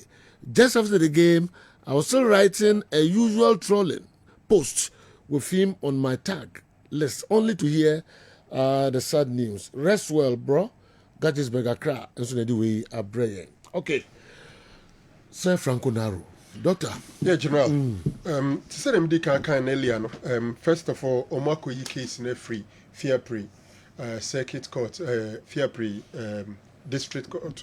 Circuit court. Yeah. Edi Abesunyane. Okay. Circuit court B. Now, just some few minutes ago, I spoke to them. Kotoko security men for Nakudru. Okay. Into Mako chairman Fuzi. Meka Habib, Baba, David, and all the four. Ntina nipa 4 na omude omu koma police custody. Omude omu ba for identification parade. Okay. Na Kotoko security 4 no aka nemu nim for omu. After the identification parade police headquarters so ansa no omude omu akọ eye court one. Esunyai district court B no. Until the last time I spoke to them, no, they were at the police headquarters. Okay. Because the whole no kipi those suspects in custody. So mo reappear ne. Mo intene no view identification parade na no. They will take them straight to the court. Okay. See, that is the situation. And I got to go from penny for no mukukum, the MC already card then already. That and so on. Reporter in your answer, what can be so about donations, you know, from my source, you know, the donations in Papa. Oh, okay. Yeah. For donations, you know, and they are urging other people to do it. And then maybe so a boy Gumasum say, or he say, pull him a phone, young foreman to for education. Okay, fund no so. Okay. Na fund and show mu coping brown school no more be quite drew. Maybe on be decided so munko. The fund should take care of everything. Good news. I'm also told it be a menshia and a buffet in who can be beer. Wow. And so far ni fifi honum kakra.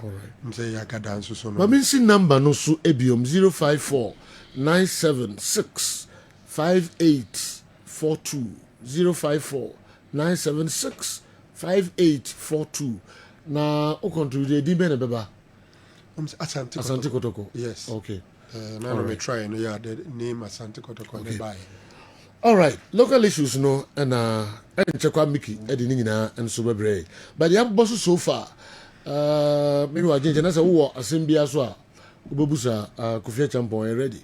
Na the amount for the bebe nyina no enso yembo so akom say don ko bebo na ebe page mu. One thing pen number okay. As I visited yaw ne yede ne mama nyina no we made to believe say and I we made aware say the money is 6. Yeah. That's first what they can 4 but almost say 2 su Cote d'Ivoire. Na 4 the Frank was saying 4 until America so the money is 6. Yeah, mine 4 means yeah. I was told 2 Cote d'Ivoire. I'm crying na empanyim for. Okay. 4 has say. All right. General Kofi Mamisa quickly. We a spokesperson for the executive council on this issue and because okay, so normally no because omu is a lead so most time issue ba and as a project be ya no lead in the absence of the president and because it happened within like Meme region until my like lead so that explains me kind 2 scenarios you call police headquarters we say address Umasana ya discuss it. That explains why I was the first to speak. But IGP Kasa Kasa Kane because I was speaking on behalf of the Ghana Football Association. And I'm Sansa Ekasa on behalf of the clubs. And Sana be a floor no. Ama be amana be a canasa. If you could share Premier League clubs, you're discussing no baby. So they say me na Menkasa for the FA. To those things I was saying, they'll be me say a baby a best start leg. No me a decision of the meeting. Clubs need now. Yes. Because you started league no make a Premier League say league bit me resume do you cramp me give a window be bread to say because almost suggestion no we also need to meet with the match commissioners na yemo education kakra no so enforce the provisions in the regulations no no it make kakra me so e be match commission so if everything goes according to plan, nothing happens again. Probably then the following week, because that's what the meeting discussed, and not me. Okay. What I say? Because I speak on this particular matter. The club will take a decision. No? Discuss at the meeting, DFA boardroom. Follow-up question. Does it mean that as it stands now, next weekend is Saturday, Sunday, Yebo Premier League? Dabi. Uti, anti-American, say people. Anti-American can say, if nothing happens, and everything goes according to plan. Because it stands now. To me, and because there are other things coming up, other activities, and then the CHR minister, Ochina, you hope to meet with Asante Kotoko, and we see. I think Wednesday there's another meeting. If we are finally receiving the protocols, no, on what I say, because in this ground, you can see the meet because let's say your clubs, no, we would normally discuss it, and we need to take it back to them as to how, the clubs, no, this is not taking is league no resume no maso no because of Nemabia. Yeah, because I want to say a caveat say bibia the statement was like say bibia and sia ye hwe ni mu say and to say the other things emerging until we want me enko starting this we need to discuss time a bit to me resume later say you bought the taper in Shatreman in account na now meeting him be come person be at ye bought there e be obema say even did that is all pertained at that meeting. Until I'm guessing a bona uti bidia because say Chinua unti bibias as German rep no ba hono. So there might be two reps nearby. Okay. They be a friend Kiki and Madame for Alphonse, a board member. On no bamulate. Alphonse no bamulate. And Utia a Bema audio. No, sir. We no reported back to the members no into the see hono ena obo ho amane de akire wo na na mane bonu tim se cheze e de abufu asabre bi no because na mane bonu se obi a munsu atreman echi se bi o maye boni nemum meeting clubs be 17 e bande obi a so bonne wa Asante Kotoko so and be any pole no pole to trust him nyina onedi that was not true and clubs nyina bofu no Mr. Are you talking about two meetings the course involving Premier League? You were meeting Premier League CEOs with the FA. That's the council. No, David. And a club supporters. I know Kotoko maybe. There be omo koye no. Na nsuatre man report ama onu nsuatre supporters e koye no. Say ne kukusiye. Clubs no. Okay, next one supporters nyina e di omo bufu so abakotoko so. No mo nsuatre mom de man kasen bia ntia na pole no so no say no tese to trust me koso nyina no na ene hene David anyasa na obia kra mam tie so mo ansi ho David this mo okay kan no o David anyasa de ko ba ne say ye ko na general secretary brief you no ka say obia amfa suggestion ra how e betimi move forward so people then started talking about instant SC in the past. What I say? And no, there was no about Kotoko. We can't anyway. See if he say, you can say twice so meeting the beche wa Abraham near bibi and you can say omunjai instant SC in the past. Anything you have bishia into a way forward into one first December. They were agreed first of all to form WhatsApp platform. Number two, they agreed say to foster unity no. Some far as a Kotoko. Eba be kwa aduana the Kotoko supporter leadership no be free aduana supporter leadership no na adi nkomo akyere da omoba ene arrangement mo ho because one of the fallout no say your stadium away supporters ne mo mba bi o mbetena ntini nyina no Kotoko supporter leadership ne aduana supporter leadership be di nkomo no akyere say ba ha na mo kwa akotena mo ticket ne bi e ton 5 cedi timo kwa mo ho na mo ko so dey be ya sa relationship ne banti those were the issues any security measures a mbeboa ma yetimi implement ho no ho na afie movie koye. But say everybody ekobo pole no that wasn't done. Ndie mama nsuatre rep na kasa. Sabi because sabi anabi mu ka instant SCPen. Obi si me kwa ha say na kosi obi si me kwa ha say na kosi e no. Nti obi mention Kotoko. All right. But obi so mention other clubs. Ebi mention Aduana. mention we. Inti me who why? I don't know they were there. 2 people they were there. I see. Look, the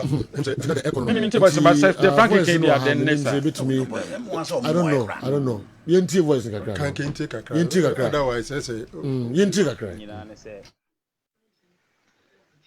Abusiafo nti ne tofa nyina ne se meeting ayekɔɛ no ayɛ successful kasi nyame anu munyanse yɛkɔ meeting no obi anu ho bonsu atrema yachi ana sɛ ɔkan sɛ mbɔne fa nsu atrema ho nsɛm ayɛka nyina no na yɛkɔtɔkɔ ɛna ne yɛbɔ n'achi nea amana nkɔsɛ kɔtɔkɔ for supporters no mwamba nti supporters leaders ne bisanse no mu hia kɔtɔkɔ supporters no hona nko mo aka mo adwen ayi dey akire no because niema omo ye no mba won se omo ye panyini nti omo ko ba bia omo wo supporters nti omo de ani odin na nya ba bia so na de ani odin beti mai dey across me yeti ase se ne first nanka teams mi enu pe no obi apɛ kotokore has na se kro bia eti ni team ti ama odo na ewo no o kotokore has kwa na oba no ha because the crew team na ebo nti odo bia dey ema no Omayeti asiyese supporters no sira so ubeba park ya enkonom ensa emmoro emma park enkohye sabi wi anase eni ade bia bema wo immune system no akọ high emfa ma park esre mu a oba so obenom kra ennom moro bebre na mmekọ so problem omayeti asiyese obi obekọ so problem bia no echiwa team panyimfo emfa ho anase ennim saade no yema odo a wo football mu no emra na yenyina yemmo sene esitie anase yemfa ni gye enkohwe ball na yensa nemfa mra fie nti esremu ma enya ye ho ntiase na yenya abotre entwen cause eninse asema aba na ya asem kese but nyametiase Nshatremai bedim kunim Nshatremai best number life people and I want to Nshatremai bedim kunim. All right. Mo amakum nipa no mo bia nka hwe ankyeremo obia mu amfo obia nka bibia ntiamo that I can't kotoko no mu nyina epe o that I cannot be true me picking normal me from leader can first of all the opening bia nka hwe ntiamo the opening statement no obi omu wo the frefre or other supporters no heart of folk ya anti be support she listen to our program essential otie program de bia I'm sure she am kachakra otie busa no ankasa omu wie krom to enyum anti essential resume mom nyina eto nyum she was there obeka chiro say enye sa na see okay there ba kon ka wo ma e fan it way ho ne say supporters ne kwa omo susu sebi embo nsane no no some of them suggest say no man but no po nye the mainstay of no me ko discuss here but to in latter we say so atama by the best answer you aha be so ka so best answer you answer na ko say if you listen who say this here no Frank or Mickey or maybe you ask me say someone withdraw from the Ghana League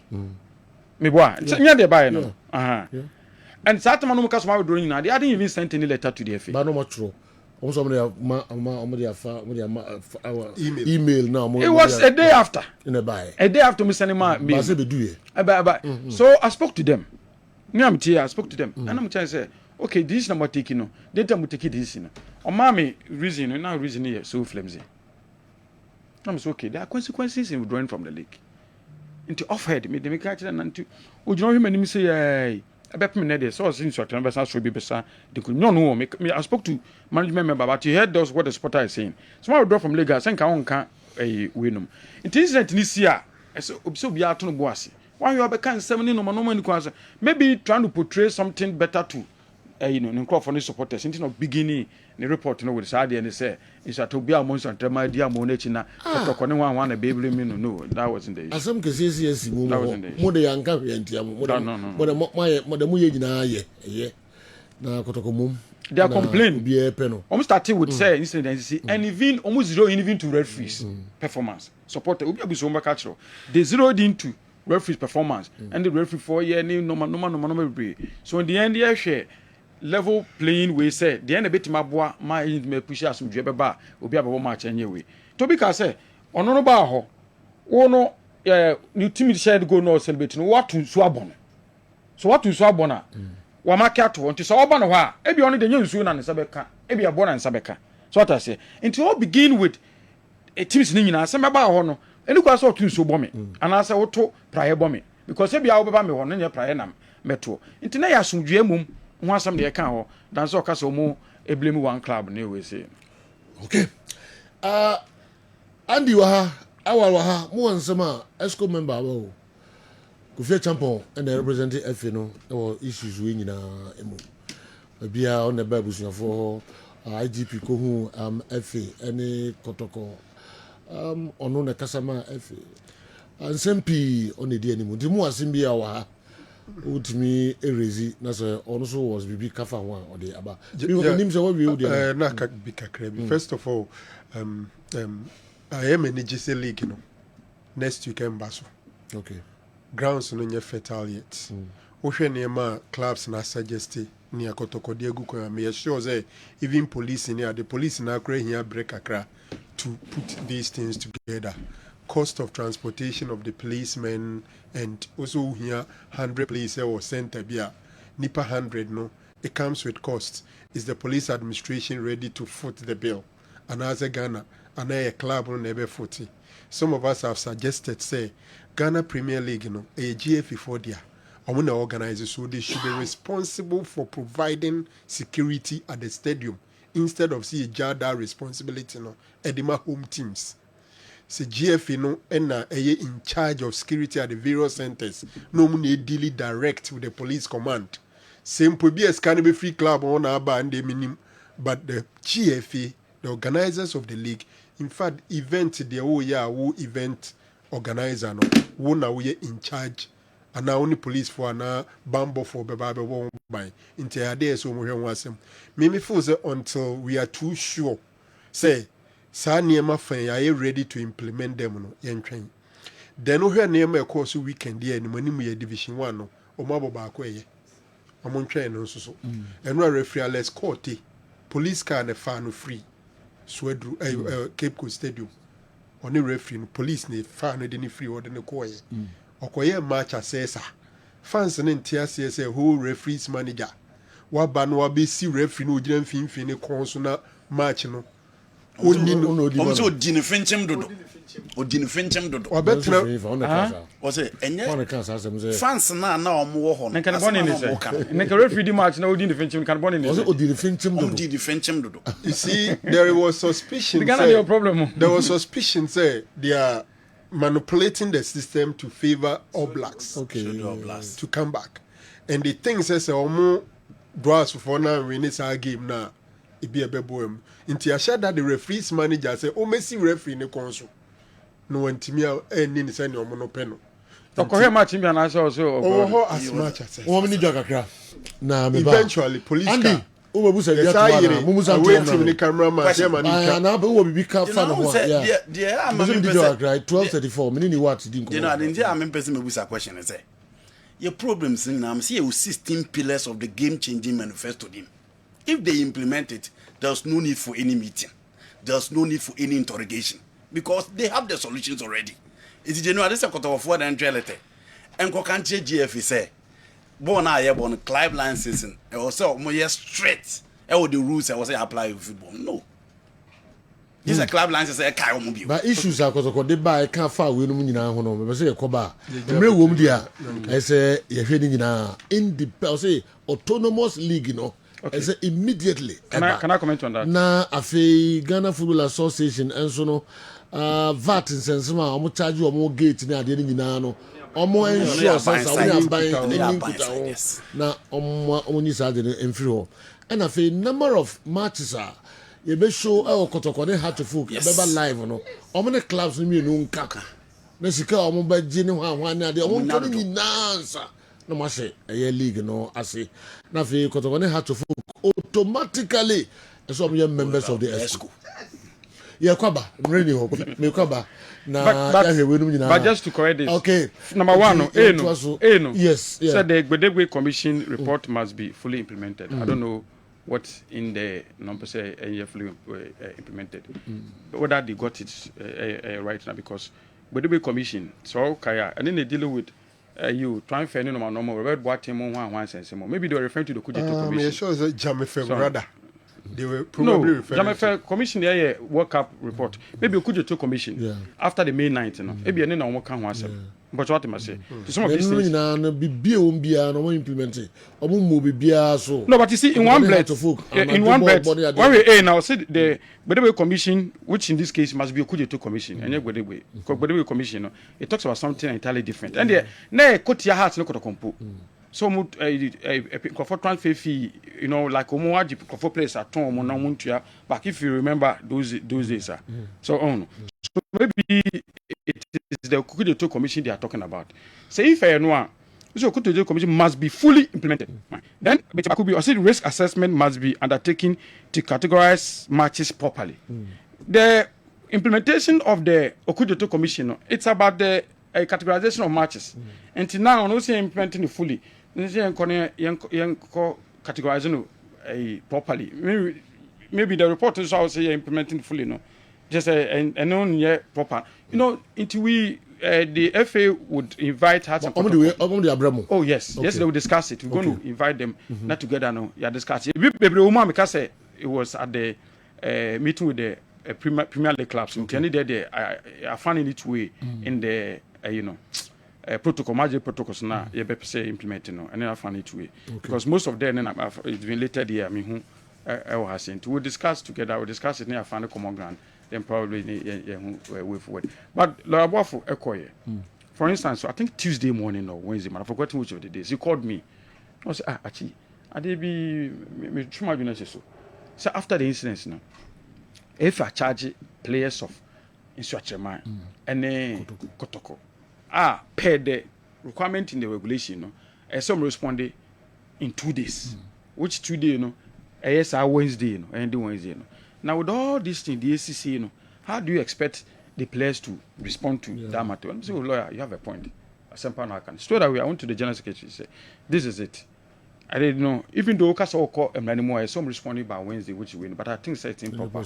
He agreed with me instantly. One of fair prosecutor, because prosecutor also in separately. Or fair boy no you're prosecuting, and a man no you're prosecuting. So this is the situation, even though the rule says this, but there must be an exception.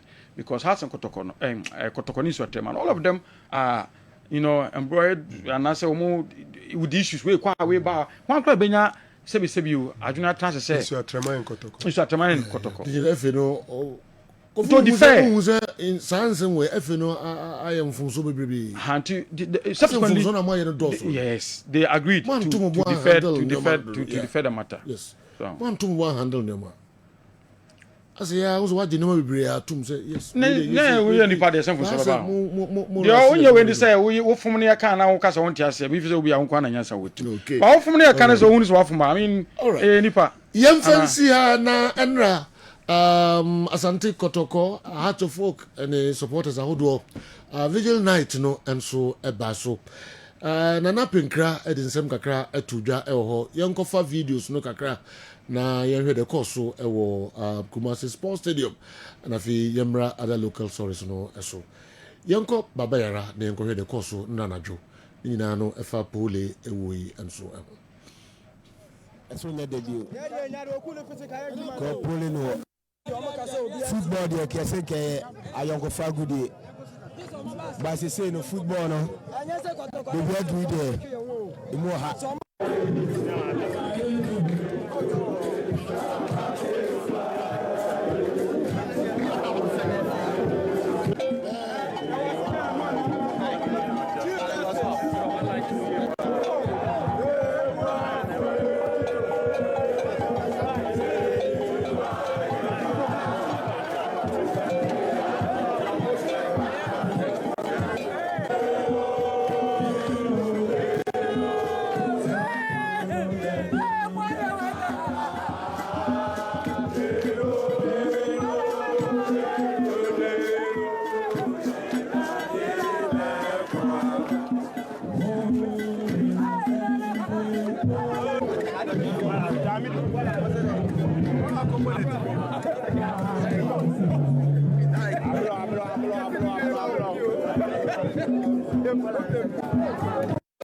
Fabulous! Fabulous! Fabulous! wei deɛ emu ɛya yie yɛsrɛ mo yɛn nyinaa ne yɛka bom yɛnkɔ no asomdwue mu ma obiara nkɔka obiara ntɔkwa ma obiara nkɔka asɛm bi a ɛbɛkɔ akɔhyɛ abufuo asɛm no ne nyinaa wɔ polisifoɔ nsɛm aban na adi ama yɛn yɛyɛ deɛ ne sɛ yɛhwɛ solidarity ama yɛn nua bɛrima pole ɛnɛ ne ne na awɔtwe da yɛsrɛ ne adi nyame nkwa nyame ahyerɛ no sɛ ɔyame mmoa no na ɔma no baabi pa ɛntia na yɛn nyinaa yɛ ɛkɔ aba polisifoɔ no aba abɛdu yɛn nyinaa yɛ ato santene de atwa stadium no mu aba yɛwi aba abɛhyia mu wɔ ha ne aka bibi kakra bi akyerɛ yɛn nyinaa yɛkɔ na obia na obi nkɔyɛ gidigidi biara no nyɛ ama yɛn na yɛhyɛ yɛawura otumfoɔ ɔtaa yɛkyi biribi bia yɛyɛ biara soso yɛyi yɛde asotire enti revenge deɛ moyi mfiri mu ɛmmra nyɛ na biara ka sɛ woayɛ bi nti ne so kɔyɛ obi bi mongyae ma yɛn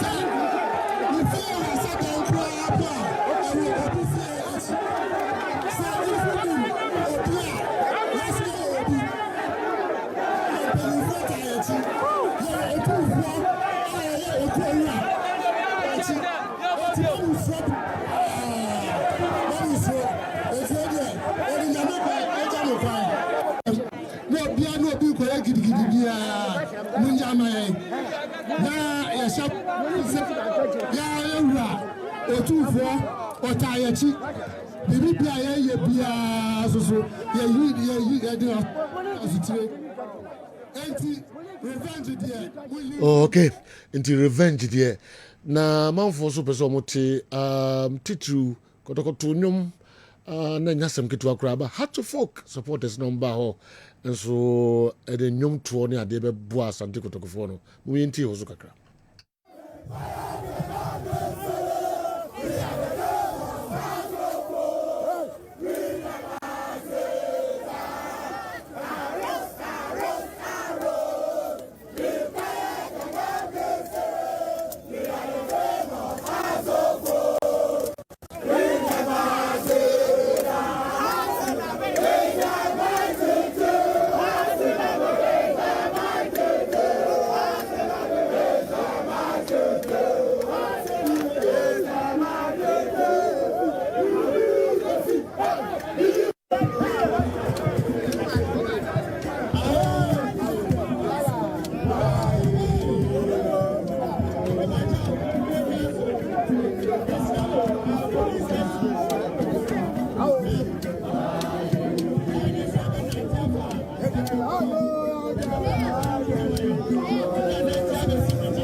Ejaba jewelry ɛyɛ bia wokɔ a adeɛ bi edi gold ɛyɛ bia no bɛnya bia tɔ wɔ ejaba jewelry ejaba say wedding ring ɛna pɛ bia tɔ engagement ring opɛ promise ring opɛ chain bia tu kom wopa adeɛ bi de to nsa kɔ ejaba jewelry na ɔmo mboa na wɔn nsa ntimi nkɛbe yellow gold ɛna apɛ white gold ɛna apɛ a ejaba ɔpɛmpɛ the second street edum Aston traffic light na se the number is 0277 104488 0277 104488 obetuma frɛ jaba our number we so ofrɛ jaba wabɛgye so na waboaw ama osa etimi akebi hyɛne so sɛbemenda ɛbɛya ɛna dwumadie no ɛba so wei ɛyɛ night of love wei ɛyɛ night of love abra ɛyɛ SG Mall yɛ celebrate Vows Day on the 14th ni wi ade chia na afei nyina akwa kohyia mu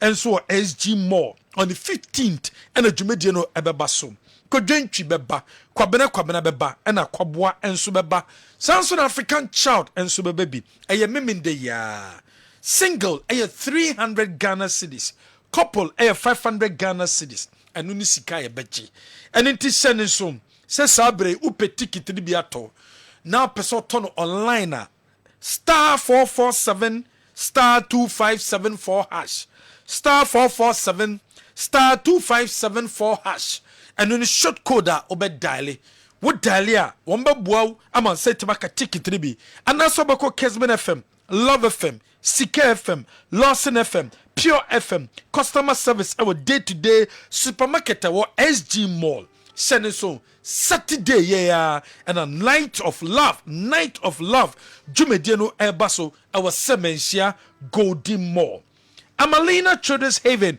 e bia ton koranyama akola bibia pe bia to bia furniture Malina wasabetima cabin from day one our bano until sabo for no 18 years there Amalina and I was so called you be Malina Plaza. I was fantastic run about headed towards Patasia or the Bia Malina Plaza no and so Copenya ma papato our Malina Obano wa won fofro ko sisin ho intade empabwa ne waka ne bibia ne duane obenya nyina bia to our Malina. Your number is 0501 672 445 obetima freye wo number we so kope heba so criminal bi Wunya eba so cream ni bi yusu a ebe boa we ye papa heba so cream eye bema na yusi bema pe so bo adwuma de heba so cream e na we yusu a ebetimi aboa wo we yusu eba so cream na boa ma bema otimi bo adwuma ye bema de bo adwuma abra we yusu eba so cream ni bi any drugstore chemical shop bi abeko bi na benya bi ato heba so cream ni the only cream a edi age atum wo apply kitwe bo penis no hom anya dia wo ne oba ni hyemu a ebenya susanso boni bi beboa amwa manigye aba de amao after 30 minutes akwakọ wo any drugstore chemical shop bi abekobia no obenya hebaso cream ni biato kope hebaso cream ni bito na UC your number is 0244 750 510 wo for number we so a ye bejo so 0244 750 510 freye na yemboa BOG Alternative Clinic and Diagnostic Center. What do you need BOG? Your clinic wa. Yari be how be a fruit tisukosu onase yebabwa. Said diabetes, hypertension, stroke, peptic ulcer. Oh, bone disorder. Arthritis ana. I want now pebi na entimi ember. And na say uyo be a wake se obeso sote. Ko when niche for niche BOG clinical na yamboa ya branches out do kuma say ya the Kessben Tech Road ne so MTN for office natural pay ne Aja Hotel and next in the din hwenimu okon kran so ya West Legon ya ben West Legon pharmacy and asa takra de so udru a ya wanaji ya ben choice mart bra na yamboa ya sanso the BOG vinegar na bedwa so nya duro bomode na fa bi fra wonsuo bi a wonum bia na bu results a wonsa ebetimi aka anase wakoto woduane bi a ugidie se wo se woro no bae no ho bomode info ekope BOG vinegar ni bi na fa woro ho se de bi ebetimi yi chemicals a wodo ni nyina no efiri ho ede amawo tonchi herbal capsules wonum tonchi herbal capsules ni bi a ebetimi aboawo ama nyametima koyem ede amawo Tonchi about capsules and when the capsules are our someone num we will be a lucky vitality or energy level of form or performance or former Tonchi herbal capsules any drugstore chemical shop will be a becobianum obenye be at all will be torn dine a 5-bedroom house and a wall tomb a day our Greek a buraso so you'll be a interest more a day ya 5-bedroom see a beer on the toilet and bath yes so Hawkessia ewo apart from Hawkessia na gifie no a gate edanum papers no e intact enya obi say gentibi woni edan wura na no na edi nkomo eno nti wo interest wo mu a number we na so frame 0244 271809 0244 271809 offer number we so be just denwa yemfensia okay what's that videos I ready I am share kakra ya manfo nsema mo de bae no yentie kakra na fi yemetwa so emfa mamo what's the videos here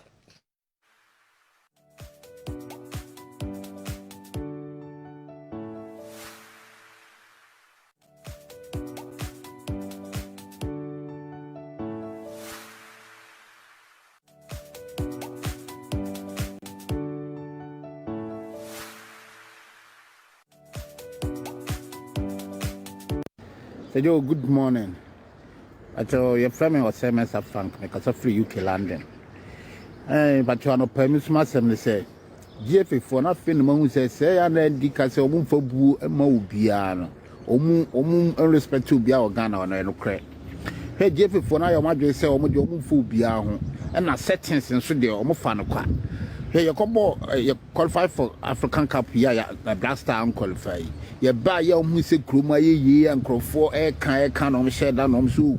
Being meet on the first stakeholders in the home in Yanoma no be at the Nagriaba and a crum joke, a crum music, cruma joka cra, no Michelle that let a bar say, oh, and no chroma to Ashada, no moon a gun of 5 years so, until more to Ashada. Almost say, almost yana, you know.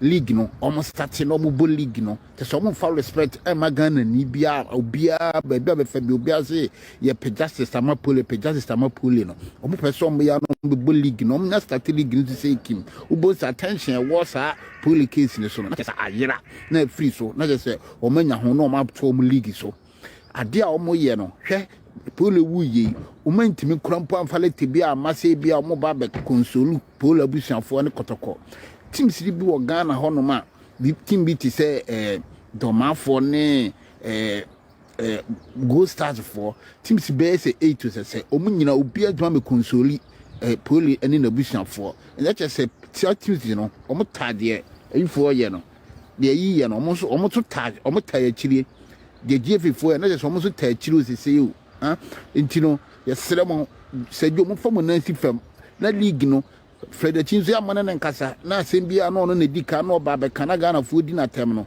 na nsembia on so ye onyi na no mfiri mu kakra na se de be ya Ghana fo ebeja na tem die medam ase Sergio, good morning. Kwakudi asempraso. Sergio, the masini jumapa de bia mudi mangana mani asempraso mai. In fact, pole we amoya say a lot of changes are in your Ghana football or say ba. Yes, say embra na mbwa obibia oye football our Ghana has seen. Na Chelsea mumpa de akwate we ambot me atie dia yesra mu omuto amonfo. Me bra me tachi amunyina. Sergio, good morning. Your friend.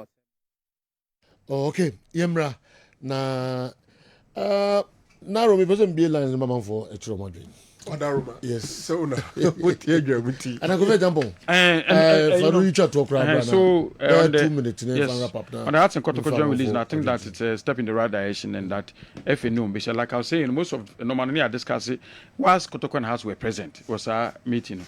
We said number of police personnel deployed at category A, category B matches there. Category A matches crampo there, any GFA and a security, national security never.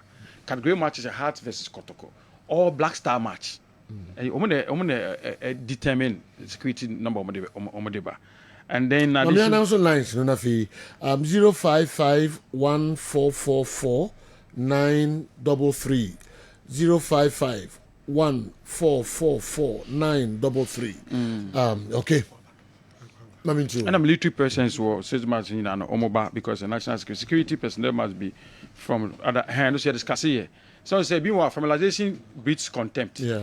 So me wahana police no ha oni me. Intiano we be dey. The discussion was say police should try now move from Aja jurisdiction. Now come mra. So we'll discuss this. So. Okay. Do I ever match no chrome no? New chrome ho police for the baby. But ni na police for no can now the personnel. But baby are possible no. Okay. They will implement. Okay. Mami for call so no kakra. Hello. Good afternoon. Afternoon, Sergio. Na ko here. Now you are Sergio. Okay, your flows are suffering. Sergio Benny Jacobo. Go okay, Benny you. You are pay at the Massipa and some of the Amai. When you are Kakra fa in your pool, you will know. Said your Koto company for air cano, your best city. Ghana football. Omoma pole way. Emma Crabbe. Na ancestor Ghana football never be Koto Kodia na ye pay ye. Ye pay into your best almost only the best supporters. No, had you enjoyed a cano, Koto bit my enemy breed.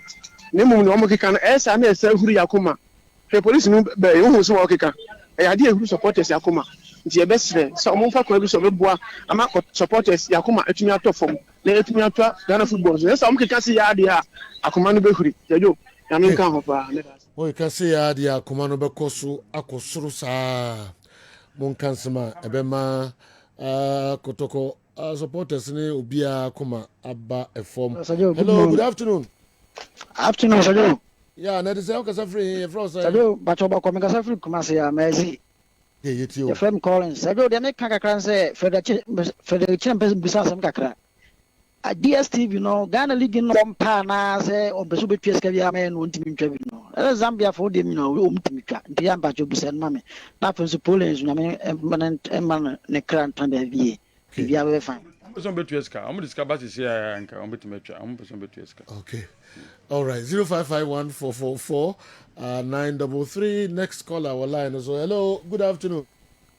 Good afternoon. Your friend, actually, Adam Shadman. The empress mechanical plan, honorable now, no. The MPP, who's in your police, and no crown, I said, what is that MPP for almost in coin? I call police station. I'm going to call guarantee bill. Oh, what did you say? If you are pre-correspondent, narrow. So now, once I'm not doing it.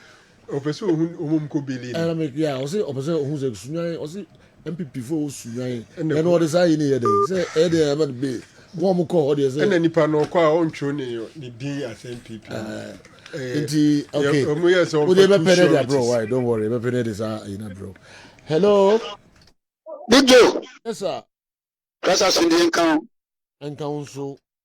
Yo, that's saying, I can't come for now. Okay. Joe, now, they're saying I'm not the moment you can actually. Papa, my show. This is my friend.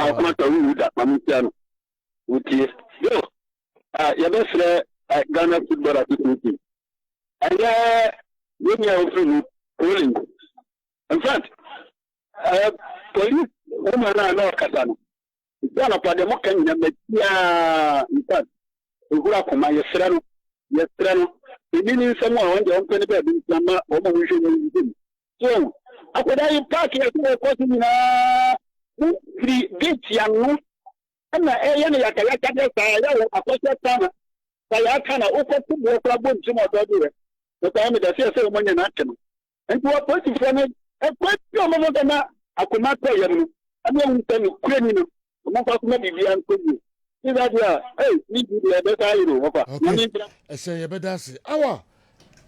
Well, Musa, Achibia, may the last say any more.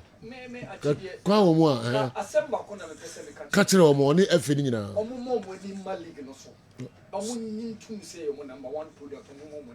Okay. Because he about football. And I said, you were no idea to jam. Said Division 1 near my post. Reported cases of violence. Said you can never go in your name, sir. Maybe there could be others. I young. Or more money in my league. Okay. Autonomous league needs a is not negotiable. Okay. Autonomous league name negotiable. So autonomous, quick one on that. Autonomous started 2018. Yeah, Babedu level. They say work one or be account. There were implementation committee. You know, like directors.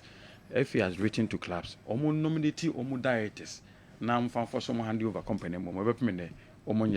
So as I yesterday, this is FA should send reminder again.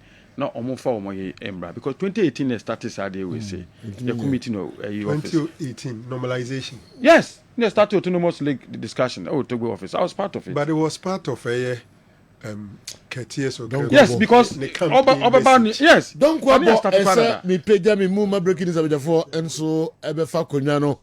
Na me had man on 9 pepe ebesan ba na ye the extra time dwumede no abremo. Ye de masepa ebesan no transibum yakram. Pause.